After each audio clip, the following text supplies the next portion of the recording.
Federal Communications Commission has determined the following content to be emotionally harmful. Funny things that you think's funny aren't funny. Give me cocks all the time. I want cocks all over me. The Alan Cox Show kicks ass, man. Welcome. Show me what you got. You're not going to see a lot of cocks on TV. Alan Cox from the Alan Cox Show. I don't know what it's about you, but I can't even stand your voice. I think you're the biggest asshole alive. It's going to be a great show. Let's kick it. I'll say kick it, and you'll just kick it with a tasty groove, okay? 1, 2, 3, kick it. Kick it. Come on. God damn it. Put you one time. Kick it. What the? Alan Cox. Here we go. He'll ad-lib. He'll be fine. It's the Alan Cox Show on 100.7 WMMS.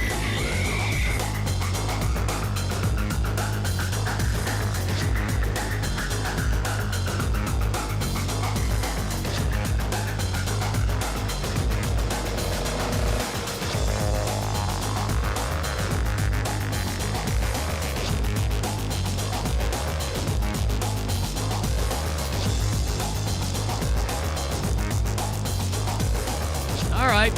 Hey, what's going on? Good afternoon. Greetings and high fives and fist bumps. Boy, this week seemed long. I don't know why, because we were out for Labor Day Monday, yeah? Yep. It was 4 days this week, but for whatever reason, it just seemed long. I don't know why. Rob Anthony's here, too. What's up, man? My name is Alan Cox. Welcome. Did this week seem inordinately long to you, or is it just me? No, very. Everybody's brains work differently, obviously, and I don't know. I think maybe for the bulk of the week I didn't have my car. I was in the shop for much longer than I had expected, so I was getting driven around, and that just I don't know. It's a different thing. Maybe it's because I was off my routine this week. I'm nothing if not a creature of routine, Rob. I think you can probably sympathize. Yeah, I sure can. A lot of people can. You know, you've got to be able to, as a grown-ass adult who's out there in the world, you really do need to be able to pivot and adapt. And I certainly think that I can and have. But I like knowing what's next, right? I've got a very, at least professionally, Rob, our entire lives are dictated by the clock, yeah. Right? Oh, yeah. The clock. Our entire careers. You know what today is? September 5th. 2025. Now, it was September 5th, 1995, precisely 30 years ago today, Rob, that I began my full-time radio career. Today is the 30th anniversary of your boy being employed full-time as a broadcaster. I did a number of years kind of part-time before that. I got into radio in 1992. But the first couple of years there, I had been straddling the world of stand-up and the world of radio. And I'm like, well, I can do both of these half-assed, or I can go off and do radio half-assed. And so that's how the math worked out for me. 30 years ago today, I was the new guy at a rock station in Kalamazoo, Michigan. That was where I began my full-time radio career. I had been hired to do nights for $17,500 a year.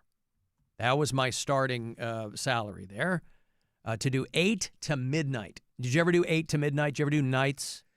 I never had a night shift. I did overnights for years. I did weekend overnights. That was like when I was doing part-time radio before I got in full-time. It was a couple of years where I was doing weekend overnights in the suburbs. I did overnights to afternoons to middays.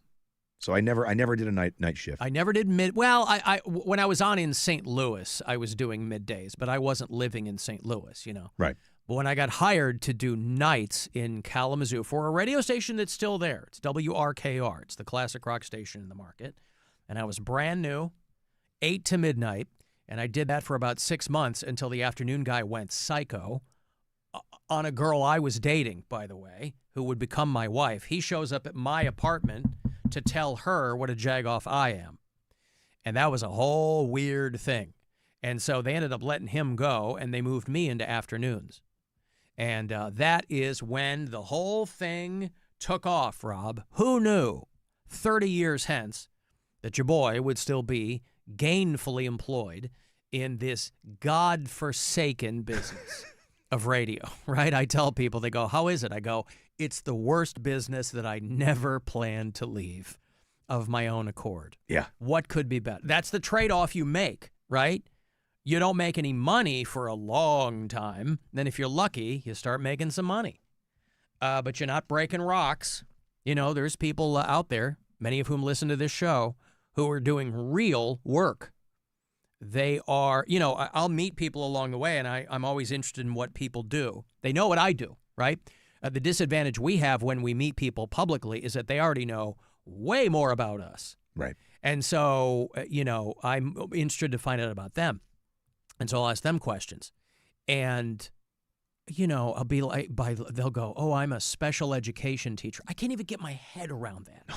I'm like, that is, obviously I have to assume they've gone to school and they've got some degree of training for it and whatever. You know, they didn't just walk in off the street and start doing special ed. But I'm like, wow, that's like real, that's a real job, right? This is a real job. It's a fun job, but it's still a job, right? What's constantly hanging over your head here and in any area of entertainment is that one day you're just done. They tell you you're done. This is it. If you're fortunate enough to move of your own accord, which for the bulk of my career I have been, fortunate enough to come and go on your own terms, that's great. That's usually not the way that it goes. They come to you and they say, you're done. And 9 times out of 10, that means you sell your house, you pack your crap, and you move to another city, right? You just don't go up the street and go work somewhere else. No. And so that is the trade-off. That's what's hanging over your head. But if anyone had told me that, you know, if somebody had told me on September the 4th, 1995, hey, you know, in 30 years, you're still going to be doing this. Might I add, Rob, at the highest levels. I mean, afternoons in Cleveland. How could you do better than that? Come on. Oh, my God. But anyway, I'm poring over my calendar on my phone this morning, and I go, oh, September the 5th, 1995. My first day as a full-time broadcaster. And boy, did I got to work pissing off the people of Southwest Michigan, Rob. Did you go right for it? Oh, I went right for it. I'm making fun of Ted Nugent. I'm making fun of Bob Seger. I'm getting in who the hell is Rocky Erickson? I'm playing dumb. I'm getting in people's faces. You got to make noise, man. I made noise. I did a nude broadcast. I slept in a giant tank of water. I did everything. And when I left that city 3 years later, because I got hired by a radio station in Pittsburgh, I was the #1 guy in the entire market at every radio station. Hell yeah. I wasn't the #1 afternoon guy. I was the #1 guy in the market. And was it the Alan Cox Show at that point? Or were you still just Alan? I was Alan Cox. Yeah. I didn't start the Alan Cox Show until I got to Pittsburgh. And were you alone in And Kalamazoo? everybody thought it was, I was. Yeah. I was playing music, right? I've been doing talk radio now for quite some time. But I mean, in the early days, everybody's playing music, right? Nobody starts doing talk. That's the thing with people who jump to podcasting, right? Is there's no barriers to entry. So the reason there's so many goddamn podcasts is because everybody thinks that they're really interesting. And then they get a microphone and they start talking and you're immediately yawning, right? There's a reason that you build up to those kinds of things. But yeah, it was just me. Now, when I went to Pittsburgh and started branding it as the Alan Cox Show, the people, my peers at the radio station, they thought that was a very ostentatious. They thought that was, they mocked me. They were like, oh. Well, because nobody was calling their show, I don't know, at least not in my immediate area, right? They were just, that was the person on the air. The Morning Zoo! Or whatever. Waka, waka, waka. Yeah, all of my audio alarm buttons are lighting up. Is that anything in here? Does it say who's off? No. Well, now they're green, but they were red. Okay. Maybe it was us. All audio okay. Okay, well, I guess all audio is okay now. And if you're just joining us, Alan's 30th anniversary. Yeah. People are saying night shift versus the overnight. What's the difference? Nights was like you would do I did 8 to midnight. Now it would be 7 to midnight. Yep. And furthermore, there's like practically no live night people anymore. Maybe in major markets there are. Overnights, you would do like midnight to 6 a.m. Yeah. So if you were in a big enough market, you were fine because you had truckers and you had, the guy that followed me doing overnights in Kalamazoo, Michigan, I don't know how this guy didn't kill himself. I mean, there weren't that many third shifters working, but that was the difference there. Oh, and there was always, I mean, dude, when I started, there was a guy still doing late nights. So there was a dude that did 7 to 10. Or like and then 10P to 2A. Yeah. And then 2 to 6 was the overnight guy. Yeah. It's wild how many jobs used to be in radio. I ran into a guy in the hallway here a couple of days ago who was with another one of our colleagues. Actually, Jeremiah from Kiss FM was showing this guy around. He was doing something. And he goes, hey, and the guy introduced himself to me, and he goes, I used to listen to you when I was in, like, junior high in Pittsburgh. And I was like, hey, man, thanks. I appreciate it. That'll make you feel old. Yeah, ouch. But whatever. Yeah. Right? So, and yes, WMMS is the longest I've been at a radio station. It'll be 16 years this Christmas, which, again, unbelievable to me. Unbelievable to me. And obviously that's only due to this audience having terrible taste. Terrible taste. But that's all good, and so I appreciate it. But 30 years, Rob. How do you like you started when you were a teenager. I was 17. You got 30 years under your belt. Next year. Yeah. Wow. Yeah. Good for you.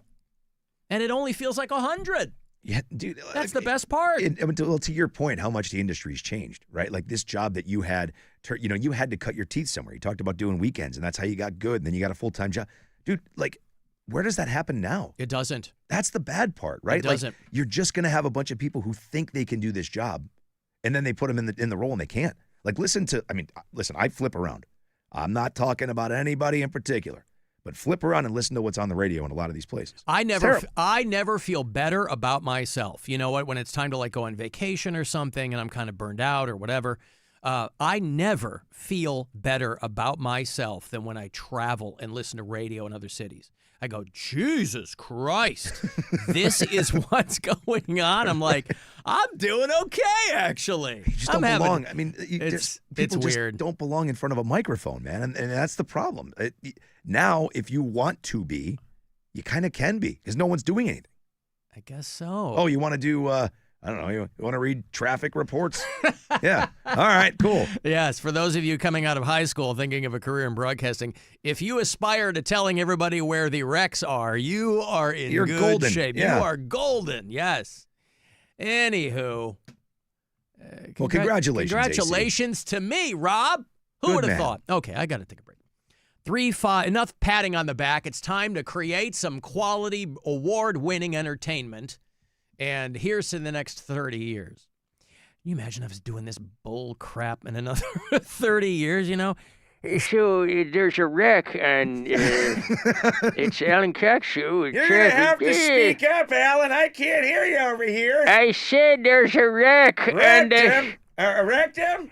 Damn near killed him in that wreck. And then the ducks were laughing at me. I told them some jokes, and then, see, I'm still funny. All right, I got a break. 35192 if you want to text it, we'll be back. It's the Alan Cox Show. Everywhere on our free iHeartRadio app. Or whatever smart device you have. Just tell it to play the Alan Cox Show on iHeartRadio. Welcome. Our iHeartRadio Music Festival, presented by Capital One, is coming back to Las Vegas. T-Mobile Arena. September 19th and 20th. streaming live only on Hulu.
100.7 WMMS.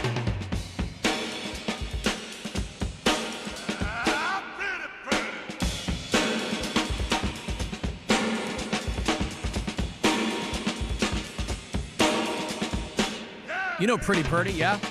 Bernard Purdy. Man. The man. The great Bernard Purdy. Purdy They called Shuffle. him Pretty Purdy. The Purdy Shuffle, yeah. Responsible for one of the most iconic drum licks of all time. It's not easy to master. A lot of other people, Bonham did it in Fool in the Rain. That was pretty much the Bernard Purdy Shuffle. He played a lot of drums for Steely Dan tracks over the years. He's still alive. Bernard Purdy is one of these guys where when you watch him play, he barely moves. You know, when I was taking drum lessons as a young man, my drum teacher at the time told me, he said, you see a lot of people gesticulating, and he's like, it's all in the wrist. He goes, you can sit there and the rest of your body can be perfectly still, and you can play with great precision. That's how Bernard Purdy is. He's a guy playing in like loafers and a suit and a hat, and he's amazing. Jeff Porcaro, the late, great Jeff Porcaro over there from Toto, that song Rosanna is the Purdy Shuffle. What did he say? He said that he mixed the Purdy Shuffle with Bonham's Four on the Floor from Fool in the Rain. He just combined the two, and that's how he got that Rosanna lick. Now, it means nothing to people who aren't drummers, but it is a super fun. That Purdy Shuffle is just a super fun way to play. There's a lot of ghost notes and stuff. That's how I'm celebrating my 30th anniversary in Radio Rob, is I'm selling my drums. Are you really? Yeah, I'm going to get myself a new kit, but the kit I've currently got isn't being played, and I'm going to sell it to someone. I don't know who. Is it currently up for sale? It is. Yeah. Did you list it? No. No. I will. I mean, it's a Pearl Vision kit. Ooh, nice. It's like a kind of a fire orange birch shells, you know. But I haven't played them in a minute, and I want to get a new kit, and so I'm like, I'm going to move these puppies out of my basement. What are you going to get? And I don't know. I grew up playing Tama drums, and then when I was in college, I would sneak into the band room. I was dating a girl, and I hate to admit it, but I was dating a girl who was in orchestra or something, and she had keys to the band room, and I dated her so that I could have access to those keys. And then I would go into the band room, and I would set up the drums. So when I was in a bad mood or when I really needed to just kind of zen out, I would play the drums in the band room at college. And those were Pearl drums. And at the time, I really liked the way that those sounded. So the kit that I'm unloading are a kit of, they're Pearl drums. But I may go back to Tama drums. I like those a lot. So we'll see. I don't know. But that's how I'm celebrating my 30th anniversary, is selling my drums. And we'll find out. I don't know. It's an intermediate kit, by the way. It's not a beginner kit, but, you know, maybe somebody's got a kid who wants to start playing. Alan, I've taken the liberty of contacting the necessary parties, and in recognition of your dedication to bringing an at least respectable amount of entertainment to your listeners over the years, they have officially ordained September 5th as Alan Cox Day. Congratulations on this high honor. Oh wow, well, man. Cleveland Mayor Justin Bibb checking in on the text. Nice to hear from him. Thank you. Yeah. That's so special. Nice. Yes. I mean, I guess better than Frank Jackson, right? I mean, back in the day, they used to give you like a proclamation. Now you just get a text. Yes. That's pretty convenient. That's right. Man, that's cool. Cleveland is perceived to be the butthole of the world sometime, right? Yeah, there you go. Former Cleveland Mayor Frank Jackson. Cleveland, the butthole of the world. See, I don't see it that way. Invariably, Cleveland will come up as an easy punchline for people, or if they need a I heard someone do it this morning. I was listening to a podcast called Smartless on the iHeartRadio app, as a matter of fact. Will Arnett is one of the three hosts, and he just randomly pulled Cleveland out, and he didn't mean anything malicious by it, but I knew what he was doing. He was pulling Cleveland as a random city to convey vanilla and gray and Nowheresville. And again, there was no malice in it, but that he kind of just plucked it out of thin air, you know? Cleveland fills that gap for a lot of people. If you remember watching 30 Rock, what Liz Lemon was dating, was it Jason Sudeikis was her boyfriend at the time? I think he played the boyfriend Clyde. I think so. And he lived in Cleveland. and they used Cleveland as a stand-in for like Any Town USA. And of course they're living in New York, so they're like, but I think wasn't there a montage where she was going to Cleveland? She's running around and Liz seeing, well, let's see here. Liz sees Cleveland. You really should eat something. I say, Cleveland, hello. Yeah. New York and Paris just don't have the sights you see on Euclid Ave. Would you like to pet a real police horse? Chef Boyardee was born here, you know. Of course, they show him getting on to the good time in the Rock and Roll Hall of Fame and all that. Terminal Tower soars up in the sky. It was still Jacobs Field, too, when 30 Rock was on the air. Over 50 groovy stories high. Ladies first. I say, Cleveland. Hi, I have 2 hot dogs, a pretzel with extra melted cheese, and Hiya. Miss Lemon, this is Kenneth, the NBC page in New York City. I hate to bother you out west, but Tracy Jordan hasn't come to work. Kenneth, don't be so New York uptight. I'm sure he'll show up. Look over there, I think I see a movie star. Even movie stars, they come to Cleveland to get away. Tracy Jordan, you gotta get away, gotta get away, gotta get away. To Cleveland. Liz, I have something important I want to talk to you about. The top law firm in Cleveland wants me, and I think I should accept. What? Really? What's this? It's a house in the Heights that I can afford. When did you have time to look for jobs and houses? When you were at the Rock and Roll Hall of Fame. Did I tell you? I sat in ZZ Top's car, and then I had lunch with Little Richard. And I sat in ZZ Top's car. Yeah. Lunch with Little Richard. Yeah, that's right. Jason Sudeikis. Who knew Ted Lasso was originally from Cleveland, Rob? Mm-hmm. Mm-hmm. Yes, I've been a drummer for a long, long time. So the people who are texting me suggestions, I know all about them. Thank you. Yes, appreciate it.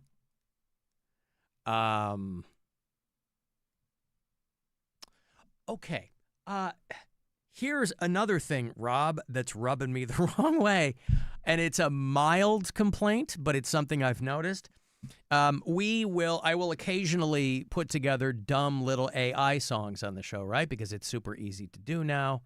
And where's the Rob song? Didn't we have an AI Rob song? Yeah, there was a Hollywood Rob one. There was a whole bunch of stuff. Yeah, the Green Dildo Society, I think, is the one that we've played a couple of times. Yeah, I wrote something called the Green Dildo Society when they were throwing the sex toys on the WNBA courts, and it was just a quick dumb. You give it some lyrics, and it'll give you a song. Dildo Society, bold and free, making the world funny. Now, the lyrics are terrible. I mean, they keep telling us how great AI is getting, but as far as like the song generator websites, anyway, the main one is called Suno, S-U-N-O.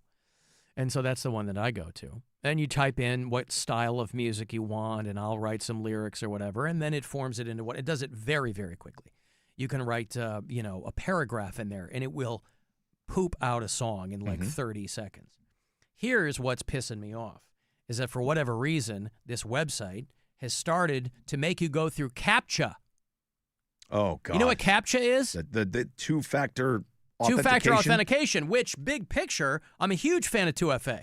What I'm saying is, if I am on a website that generates AI songs and you're asking me to prove I'm not a robot, on every other, click the tiles that are not wood. That's literally what it said. Click the tiles that are not pictures of wood. And so most of them were pictures of glass or windows or something. And so I'm dutifully clicking on the wood pictures. I'm like, I got to go through CAPTCHA on an AI song generation site. I am just trying to make a song about farts, and you are taking up my time. Yeah. It's like the John Mulaney bit. There's a robot asking me to prove that I'm not a robot. That's what it was. And we're so used to it now that if it shows up on a random website, okay. But I'll be good goddamned if I'm going to acquiesce to that on a website that is specifically made to generate songs made by robots, Rob. by automatons for our collective entertainment. I won't do it. It's where I draw the line. Robot. You can lick me, robots. Did you? Dead or alive, you are coming with me. So you gave up on it? No, I didn't give up. Oh, you still did it? Still did it. Okay. Yeah. But yeah, because that was the last line between me getting my song. That story would have been so much cooler if you dug your heels in and said, you know what? Screw that song. I don't care about it. But instead you're like, I wanted the song. I want the song. I'd already, You acquiesced to the robots. I had already spent 12 seconds, Rob. Painstakingly typed in 4 words. I had painstakingly typed in not only a style of music that I wanted, but also a couple of nasty words. You do have to get creative, by the way, if you use these AI song generators, because they do have filters. So it will filter, it will tell you, can't make that song because of, moderation rules. So if you have any maybe R-rated or even X-rated words, you have to find creative ways to spell them out, right? Oh, it won't curse? So if you wanted to say penis or something else, you would have to type like PN. You got to find, we've played a handful of those AI songs from Instagram. There's a couple of accounts that make these just filthy, hilarious AI songs, right? I glued my balls to my butthole again. I mean, that kind of stuff. They're all using the same couple of song generators. There's only a handful of those websites out there. But some of those people have found really creative ways to stitch songs together. Now, I don't have that kind of time.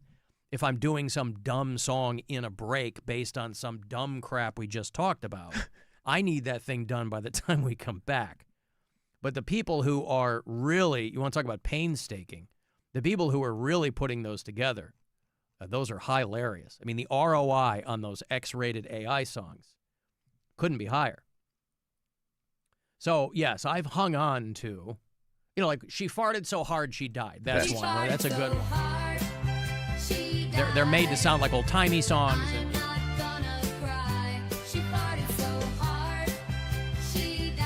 Now, I can't imagine that's a song that would get moderated out. Farted, probably not. But like I said, there are some filthy AI songs. And those people are really putting in the work to figure out their workarounds on how to do it.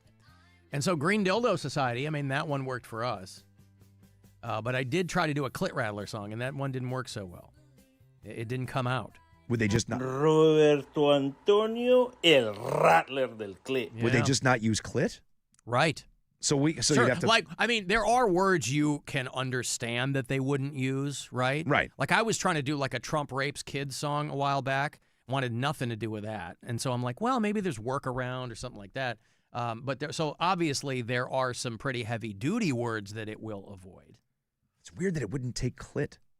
You know what I mean? Like it's not that bad. It's not a bad word. Well, again, that's the website that I use, and that seems to be the one that most people are that Suno. But there are multiple song generator sites, and there are varying degrees of difficulty. I'm going to start jumping in on this.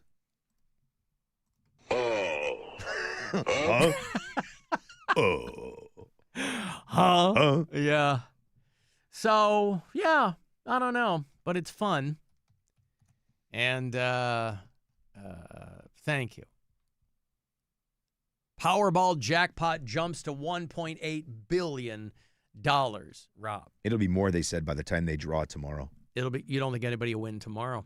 Well, no, they said by the time they draw the jackpot, they expect, right now it's at 1.8. They think it'll be like 1.9 by the time they pull those numbers tomorrow night. It's currently the second largest jackpot in U.S. lottery history. The cash payout is over $826 million. That is pretty wild that if you take the cash, it cuts it in half. And that's before taxes. That's before taxes. Yeah. But again, who cares? Understood. What I'm saying, though, is, listen, big picture, how can anybody live on $500 million? I mean, it just boggles the mind. Boggles the mind. I agree. You could blow through that in, golly, I don't know, 4 years? I mean, come on. What's the movie Brewster's Millions? Remember that with Richard Pryor? Yep. He would get the money only if he had to spend $1 million in a month. He couldn't have any left over. I mean, it was an entirely fakakta premise for this movie, but it was called Brewster's Millions. Yeah, it was good. Jackie Gleason. Yeah, it was a good movie. I enjoyed it. No, Jackie Gleason was the toy. Oh, that's right. You want to talk about a problematic movie, right? He hires a black guy to be his son's friend or something. That was the premise of the toy. That's right. Brewster's Millions was John Candy. Yes. My bad. By the way, there is a John Candy documentary that Tom Hanks' kid has directed. You know Colin Hanks, the actor? Mm-hmm. He has directed a John Candy documentary. It's called I Like Me. And if you're a John Candy fan, and if you have a brain in your head, you are, it is on October the 10th that will premiere on Amazon Prime. So look for that. Love me some John Candy. Yeah, did anybody make better movies than John Candy back in the day? Like, and to a person, everybody who ever met him was like, he's exactly that guy in real life. It's everything you wanted to hear about a guy like John Candy. Yeah. There's nothing better than somebody who is achingly funny and super nice.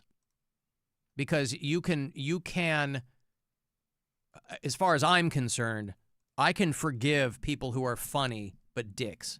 Because you're so funny. And with me, funny always wins. It always wins. And it's not ideal. Obviously, as a person, you would want somebody who was funny and nice. And that seems to be what John Candy was. But yeah, Brewster's Millions. And by the way, it was like the umpteenth iteration of that premise. It was like there was a book from the early 1900s, and they had made multiple movies and other books written about it, and they made one with Richard Pryor. And it was a huge hit. He was a minor league baseball pitcher who accepts a challenge to spend $30 million in 30 days in order to inherit $300 million from his great uncle. So, obviously, the premise is absurd, but it's a really old story. And I don't have to tell you how it ends, because I bet you can figure it out. But he was, Richard Pryor played Monty Brewster. He played for the Hackensack Bulls. He was a pitcher. John Candy was his catcher. So they were originally going to call that movie Pitching, Not Catching. But they were like, well... Timeout. We're worried that might attract a very specific demographic that is not intended for a mainstream film. Brewster's, I don't even know if that movie is like streaming anywhere. Probably. I'd like to watch that. Brewster's Millions. Oh, it's on Netflix. There you go. Well, what the hell do I know? All right. Rick Moranis was in it. But yeah, the book was from 1902. How about that? You got to spend... I wonder if they adjusted for inflation in the 80s, right? The premise is, can you spend 10 nickels in a week in order to win $10? You know, like movies were a nickel. I still don't know how anything was ever as cheap as it was. You know, I used to talk to my grandmother. She'd be like, we'd go to the movies for a nickel. I'm like, how were movies a nickel? How was anything a nickel? Because they were making $5 a week. Right, but still. Like if you look at it balanced. I know. I mean, as recently as like the 70s, when I was a kid, they were like, oh yeah, cars were $9,000. You're like, and then, we've all seen these charts, right? It's all part of the same picture that like CEO pay has gone up 400% and the rank and file pay has gone up like 2% over the same period of time, right? So rich get richer. But insofar as things getting exponentially more expensive, I don't know. Oh, our house was $11,000. Okay. Yeah. And that's the thing that always pisses off the younger generations about the boomer generation, right? They're like, oh, you need to pick yourself up by your bootstraps and work harder. And you're like, right, but you bought a house for $18,000 that you now can sell for $425,000. Yeah. Like it's not the same thing. Bootstraps. Yeah. You went to college for $500 a year. Right. Exactly. Yeah. So again, I with all respect to our boomer population, there was definitely some changes over time with inflation. Yeah. Yeah. So we'll see. Oh, I've got to take a break. I've gotten long-winded here. And you wanted to go see the Story So Far? I got one more pair of tickets for you. Story So Far is bringing some friends with them. Do a show. I think it's next week, as a matter of fact. 1 week from tomorrow night, the 13th, at Jacobs Pavilion. Story So Far with special guests Neck Deep, Origami Angel, and The Pain of Truth. These tickets can be yours. Last pair this week. Caller number 10. Good luck. AXS.com if you want the details. 216-578-1007 or 800-348-1007. The Alan Cox Show on 100.7 WMMS.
is going to reveal himself. He lives among the beasts and eats grass. 216-578-1007 or 1-800-348-1007.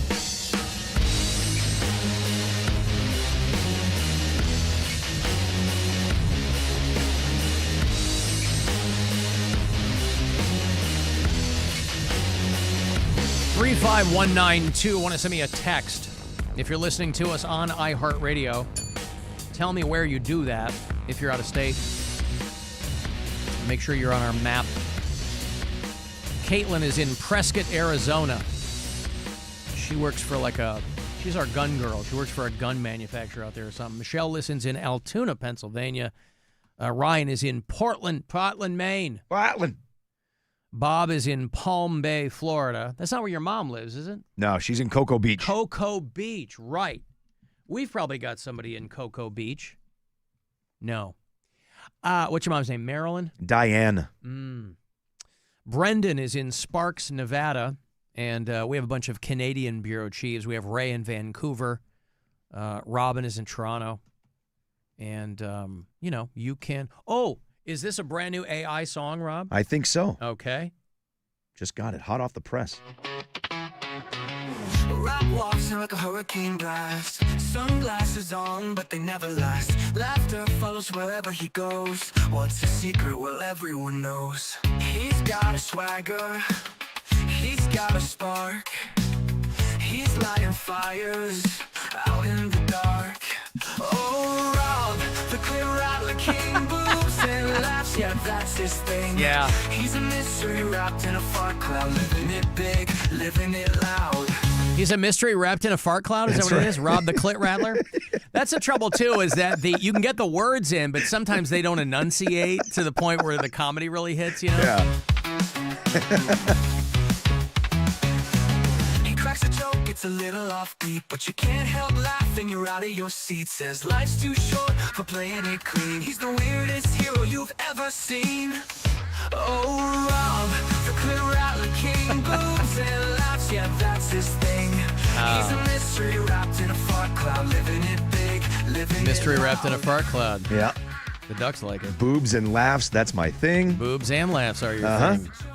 You do like boobs and laughs. I do. I'll give you Boobs, that. laughs, farts, that's ducks. That went through Suno? Yeah. People ask me every day now for a duck update, and I'm like, that's really Rob's purview. I don't know that there's, I don't have an update for people. I can't imagine.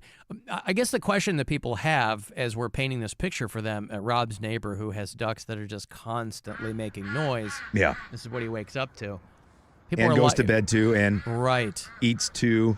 I assume that when they're outside in the daytime that they're in some kind of pen that keeps them from flying away. I think that's the number one question I'm getting from Yeah, people. but it's not. Why don't these ducks just go away? That's the weirdest part is it's open. So I don't know if they don't fly. Maybe do they he's not got 'em- know how to fly? There's the top of the whatever he's got doesn't have a fence on it. Maybe he's got them clipped. Maybe. I don't know. Again, I don't know how aerodynamic ducks are. I mean, they fly, right? Yeah. So the question is, why aren't they flying away? Maybe they've got separation anxiety. Maybe there's something going on there. Yeah, I don't know, man. It's same old, the status quo, same thing. Speaking of separation anxiety, your Cleveland Guardians are being separated from winning. They lost again last night in Tampa to the Rays. That is first of 4. That was a 4-2 game. After clobbering the Red Sox, avoiding the sweep there in front of a sold-out Fenway Park crowd on Wednesday night, they lose in Tampa to the Rays. But they have 3 more chances to gain some ground. 7:35 tonight is your first pitch here on WMMS. 30 minutes prior, let me do some quick math, 7:05. Bingo. Will be your pregame coverage with Hammy and Rosie and the Hee Haw Gang on MMS and on the iHeartRadio app. So Guardians baseball tonight on your FM home for Cleveland Guardians baseball. 100 points of a WMMS. Yes. The buzzard. There is no promo code, by the way, for CLE Clothing Company. Those are on hiatus until the holidays for the people who are asking me. You know, they've been trained to ask that question. And those promo codes are currently on hiatus. I have a couple of friends who shall remain nameless because obviously the audience wouldn't know who they were, and I certainly don't want to blow them up, who work for Sherwin-Williams, who made a big show of this brand new gleaming skyscraper in downtown Cleveland, right? Tall enough to change the skyline of Cleveland. And the project itself, quite a ways behind, because I guess there was some real structural or at least aesthetic F-ups over there. That was structural. Something with the paint, right? There was some kind of paint that they got wrong, and they literally had to repaint every surface over there. Now, this company has already mandated a return to office for the people who work beginning January 1st, and they publicly announced that they are stopping their 401k company match, which obviously is making people who work for them bummed out. So what that tells me is that thing cost them a hell of a lot more than they thought that it would. Yeah. And so now you've got people who work for that company who are like, oh, great. So I have to start moving downtown again to work, and I don't get my company match. Now, this company did that during COVID, right?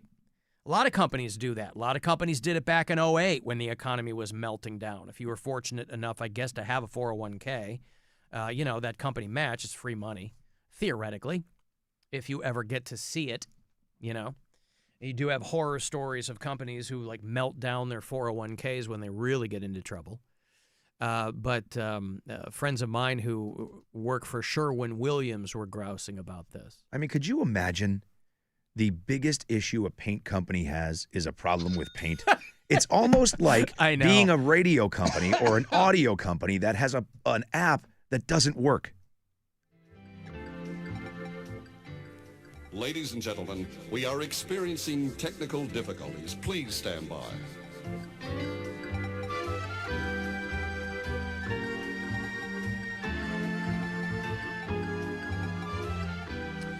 It's exactly like that, Rob. You are absolutely correct. They had to remove all their drywall or something because the fireproof coating was wrong, or it cost them tens of millions of dollars for the repair. So that's a very expensive mistake. And because it's their product, right? It's a Sherwin-Williams product. So it's not like the builder is going to eat the money. Yeah, no, that's it's all their problem. And so on the one hand, they're like, everybody's got to, they were supposed to cut the ribbon on this thing, I think, months ago. Yeah. I don't think anyone's in it yet either. I think it's just the return to office for everybody is set for January 1st. Now, again, to 98% of our audience, this isn't anything more than a humorous anecdote, but I have a couple of friends who work for that company. And, boy, imagine you're the person who has to report to whoever's in charge of the project, hey, we screwed up the paint. Yeah. Hey, remember that awesome product we were going to use on every single surface in the entire building because it was ours? Yeah, that was great. That was a great idea, Jim. We have to redo all of it. Every surface. Hey, that flame retardant paint? Yeah, it didn't pass code. Pardon me? Yeah, we kind of have to redo everything. Now, if you are even mildly superstitious, and you're somebody who is supposed to be reporting to the office beginning in 2026, maybe you feel weird walking in there. I don't know. I think they'll end up backpedaling. That's what a lot of these companies are starting to do. They're like, oh, everybody's coming back to work because that was the big, Trump push in the beginning when he got into office. Everybody needs to come back to work. Hey, it's enough of this nonsense. And everybody jumped on, and now everyone's like, well, hold on a second. Well, because they couldn't fight the headwinds of it has nothing to do with productivity. It has to do with rent downtown in an urban area, right? You got these companies that are on the hook for rent. It's got nothing to do with productivity. They have shown unequivocally that people are just as or even more productive if they're working remotely. They're not messing with traffic. They're not stressed about commuting, right? Worried about parking. You had some companies for a while there with huge balls telling people, well, if you're going to work remotely, you're going to get paid less money because now you don't have to pay for as much gas. And, listen, nobody was getting paid for their commute to begin with.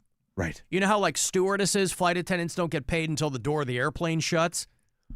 We don't get paid for our commute, right? That's your time that's being wasted.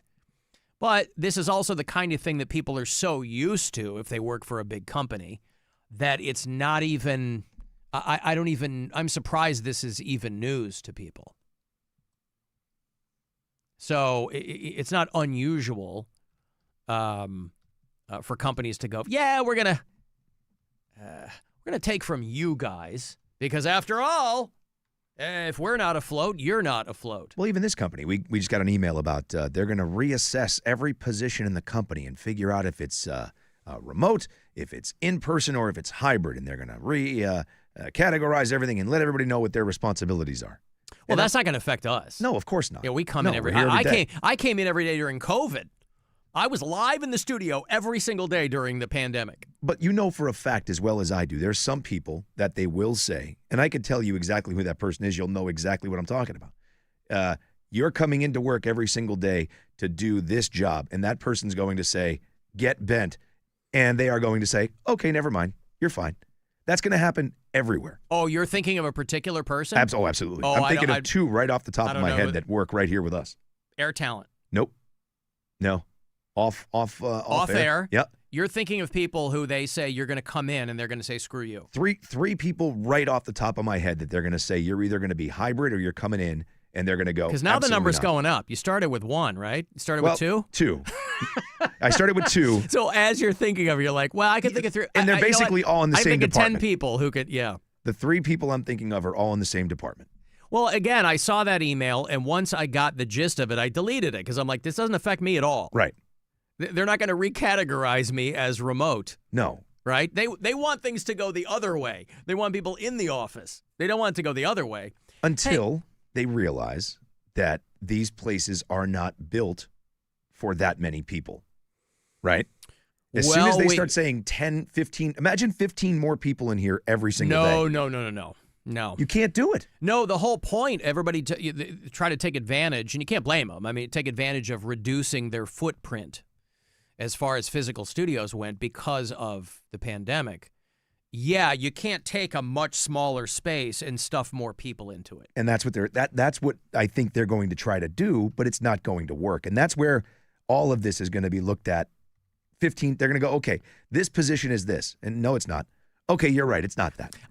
Maybe I have a weird perspective on it because I'm in this box all day, every day, doing my thing and being left alone. Yeah. But I kind of think that this company, it seemed to me that they were handling the remote thing pretty well. They were. Am I wrong? Okay. No, but now that's up somebody's ass, and they want people back in the building. And this is happening in companies across the country. I mean, look, a buddy of mine works for the state, right? And they did this mandate that everybody had to go back into the office, into his department, right? Yeah. He hadn't been in since COVID.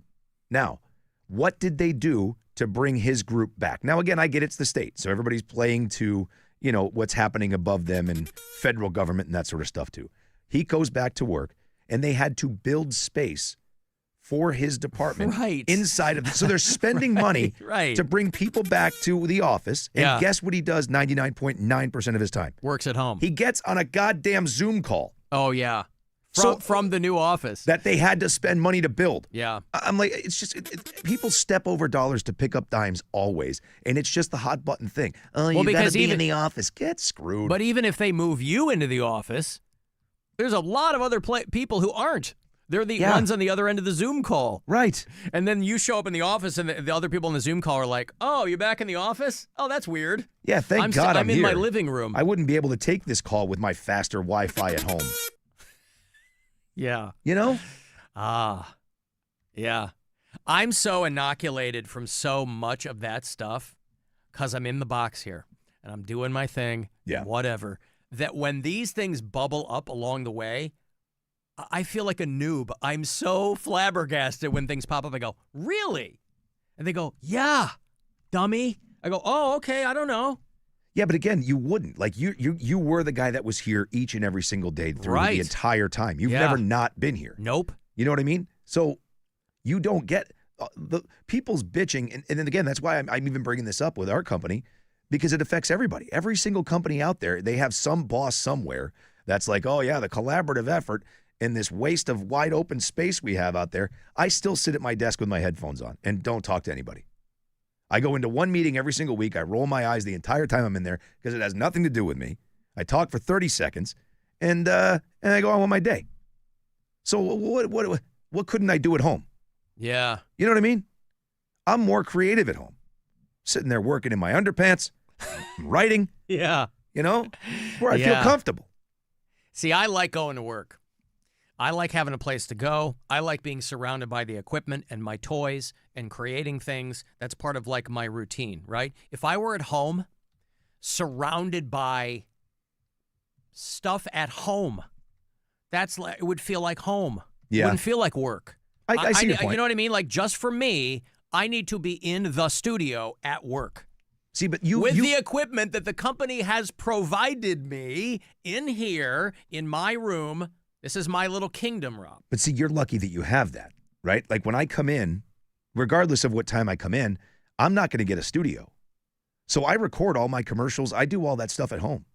Yeah, because that's true. There is no space in here. Right. So if you come in the morning, all these studios are full. Right. You come in, you've got this room after Mark and Jen. I was going to say, the first 2 hours I'm at work, I'm out there. I'm not in here. Right. Yeah. And then you know, all these studios fill up in the afternoon. And then what do you want to come back at midnight to record stuff? No, just do it at home. Yeah. I'm in my underwear, everybody, and yeah. Some of my best work. Hey, honey, could you get me a drink? Oh, speaking of, I got to tell you, I'm turning into like Gen X ingenuity. Like I've always been so impressed by like that, you know, boomer generation, and then my grandfather's generation could fix anything, right? Yeah. You'd hand him a pile of stuff and he'd be like, all right, I got this. Today, I trimmed my beard and my clippers stopped working. And I'm like, oh no, because it was like half, you know? So I took it apart. Your clipper stopped working. Yeah, okay, you know, yeah, I've had them forever. We call Rob the clip rattler the clip sometimes rattler, too. yeah. And I'm like, oh, what am I going to do? So I took them apart. I'm like, oh my God, it needs to be oiled. I don't have any oil. Guess what I used? You don't have any chain oil or anything like that? Why would I have that Do you in have a my chainsaw? No. Oh, I have chain oil because I have a chainsaw. Well, you do. Big tough guy. No, I don't mean that. He's a manly man. No, it's like a little bottle of chain oil. I thought maybe you would have some. No, I don't. You know what I used? What? Beard oil. No. Oh. Gun oil. Sex lube. Hey! Worked perfect. And I'm like, at least it's getting some use. Yeah. I forgot Wet 100% and sloppy. that I even had it. I'm like, because I moved. God, I've had that thing, bottle of that stuff since, I don't know, 10 years, 20 years. Mm-hmm. And I'm like, wait a minute. I looked under the cabinet and I'm like, there it is. And I put it in. Perfect. Fix the clippers. That is ingenuity for Gen X. Why does your beard smell like strawberry passion fruit? No reason. Just start licking my face later. Yeah. Wow. Yeah. That is you like MacGyver. I'm like MacGyver. Yeah. With sex lube. Good for you. Look at me, man. And it worked. That's right. Wow. Yep. I am nothing. Yep. But creative. Now, unfortunately, of course, the flip side of that coin is the next time that you might need some for its normal and intended purpose, you'll be like, oh, honey, I used it on my clippers. I got to be honest. I haven't needed it in this long. I'm not going to need it now. And if something changes, I'll go buy some more. Yeah, all right. Well, there you go. You got to crack the tube open. You know. Oh, hey, want to go to Cedar Point? Listen, they've got some rides over there. Here, let me get you in. There we go. Get some death metal calliope going here. How about that? Want to go to Cedar Point? I got more passes for you. Summer might be over, yes, but listen, you still go to Cedar Point. They do hollow weekends, and oh, you'll have a great time. CedarPoint.com. Get on that Siren's Curse. I get my last pair of passes this week. Good luck. 2 for Cedar Point. It's out there in Sandusky, Ohio. Call 10-216-578-1007 or 800-348-1007. The Alan Cox Show. On our free iHeartRadio app and your favorite smart device. Just tell it to play the Alan Cox Show on iHeartRadio. Welcome welcome. Our iHeartRadio Music Festival, presented by Capital One, is coming back to Las Vegas. T-Mobile Arena, September 19th and 20th. streaming live only on Hulu. And you could win your way to be there with a weekend full of superstar performances. Playing live. The Offspring, Jelly Roll,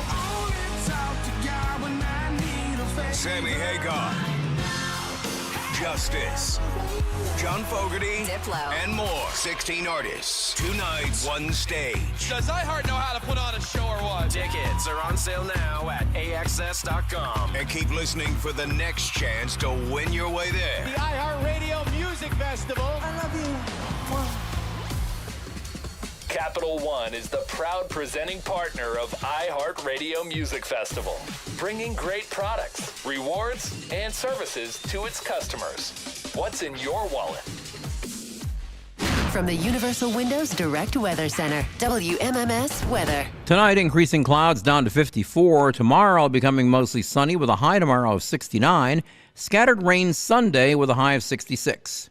This report is sponsored by Lumber Liquidators. Now through Tuesday at Lumber Liquidators, get flash sale savings up to 60% off beautiful flooring for every room in your home. Visit one of their more than 200 locations nationwide or shop online at lumberliquidators.com today. Without an Advent clinic nearby, people suffering needlessly from chronic nasal congestion and sinus infections would be stuck with either Band-Aid or Sledgehammer solutions. Band-Aids are pills or nasal sprays, and they're not true solutions. Surgery is a sledgehammer, and that's what we're trying to avoid. Because most people don't need surgery for nose and sinus issues, nor do they want a 14-day recovery. Our unique Advent approach can, in 20 minutes in our office, open your blocked nose for good, with only 1-day recovery. I'm Advent founder Dr. Kandula. Outside of Advent's 4 walls, invasive surgery is what they'll recommend. But here you will find effective and convenient in-office solutions to help you stop the need for Band-Aids and avoid the sledgehammer. Go to adventknows.com to schedule your appointment, because Advent knows when you breathe well, you live better.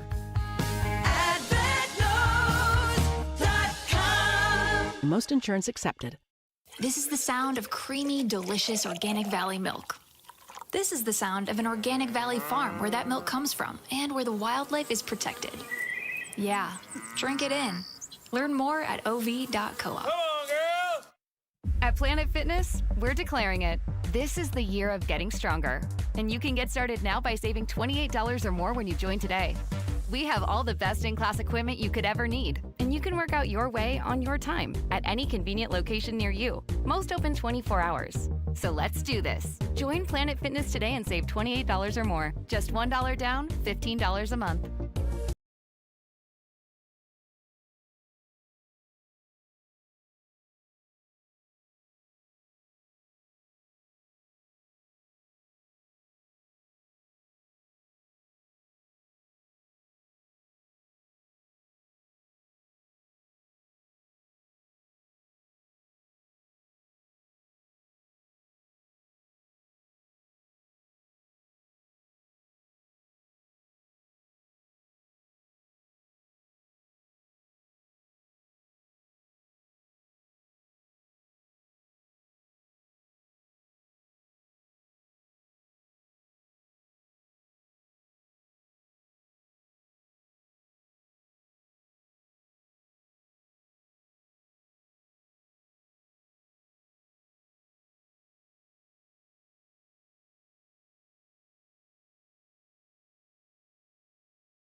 I got that Jerry Cantrell show tonight at the House of Blues. I'm very excited. Got Sparta opening up for him. Take care of my Friday show business tonight, Rob, and then head over there to the House of Blues. Have a couple of pops. Catch some Jerry Cantrell. Hit the merch table. I'll take a peek at the merch table. I'm a big Jerry Cantrell booster.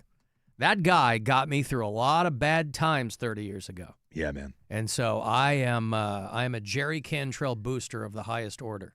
I was on the fence about it, and then I remembered I made dinner plans like a month ago with a dude that I used to work with in Providence. Good for you. You're going to blow off one Gerald Cantrell for your friend? For a friend, Rob. From Providence. Wow. Drove in so we could do dinner, and we're going to go to the Marble Room. He made reservations at the I was like, at the what? It's the Marble Room. I said, oh, not the place where you play mahjong. No. Oh, no, that no, restaurant. no. It's right across the street from That us. fancy-ass restaurant across the street. I see. Yeah, so we're going over there. And I was Yeah. like, how much money do you think I make? I know what you make. Well, how much money do you think I make? I've still never been to the Marble Room. It's right good. across. It's amazing. Right across the street from us here at iHeart Cleveland is Shake Shack. I've never been in there. I mean, right across the street. I don't have to go up a couple blocks and then cross. Right across the street, Shake Shack and Marble Room. I've never been to either. Now, I know that they represent opposite ends of the culinary spectrum. Couldn't be further apart. Right. I had never even had Shake Shack until about 6 months ago. They put one out by me, across the street from Crocker Park. And everybody's like, Shake Shack. And I had it. I was like, it's a burger. It's fine. It's a hamburger. It's a hamburger. It's fine. It's fine. I'm like, what trash hamburgers are the rest of you eating where this represents the apex of culinary accomplishment? See, I'm not Again, not bad, but I'm like, it's fine. I'm not a huge, go nuts for cheeseburger guy. I like them. I would rather make one myself. But I would do a Five Guys burger over that. I don't think that Shake Shack stuff is all that great. Five Guys is pretty good. That's pretty good. Now, it's ironically, crazy expensive. It certainly is. I've never seen, all the time I've been in there, I've never seen more than 3 guys working, which is strange, at Five Guys. I've never seen, I shouldn't even say guys. These are tadpoles working at these places, right? Hey, can I take your order? It sure can. Where's the other man. 2 of yous? Hey. Yeah. I'm only counting 3. Yeah. I remember it was I guess it was last Thanksgiving when it was just me and my daughter going home to Chicago and didn't realize that various members of my family weren't speaking to other various members of my family. And so Thanksgiving dinner, of course, my dad's passed away. Thanksgiving dinner was literally me, my mom, and my daughter. So it was fine. It was very intimate. But it was a long trip there. And when we first got into town, my daughter said, can we get Five Guys? I said, of course. Before we got to the hotel, I said, we'll dip into Five Guys. And we did. And for the 2 of us, nothing opulent, right? Couple of burgers, some fries, because they give you a wheelbarrow of fries if you order like a small, and a couple of shakes. It was like $40. Yeah. $45 or something. But I mean, whatever. That's what it is. But I was like, okay. Yowza. Anyway, your Cleveland Guardians are playing tonight, and they are playing their hearts out. They are trying their level best. They got a couple of guys. Is this in any way able to chalk this up to the 2 gamblers being gone? That's what I'm blaming it on. Okay.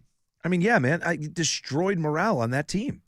Look at where they were before the All-Star break. But is that a morale issue, or has it cut into the skill level? Emmanuel Clase was he was no slouch. Yeah, but he was a closer, right? No, I know. So you got to get people to that point. They're not even getting to that point where they need the closer. They had nothing to close. Right. I mean, I think that team is just beaten from a mental standpoint. When 2 of your dudes are pulling that kind of stuff and that overshadows what your team has been all season, yeah, that sucks, man. Right. That really, really sucks. Let me offer an alternate theory, and you can tell me if you think this holds any water. Coffee is for closers. Yes. Coffee is for closers only. And maybe in his absence, they haven't changed that at all, and you've got a lot of guys on the Cleveland Guardians who might love them some coffee. But coffee is for closers only. Yeah.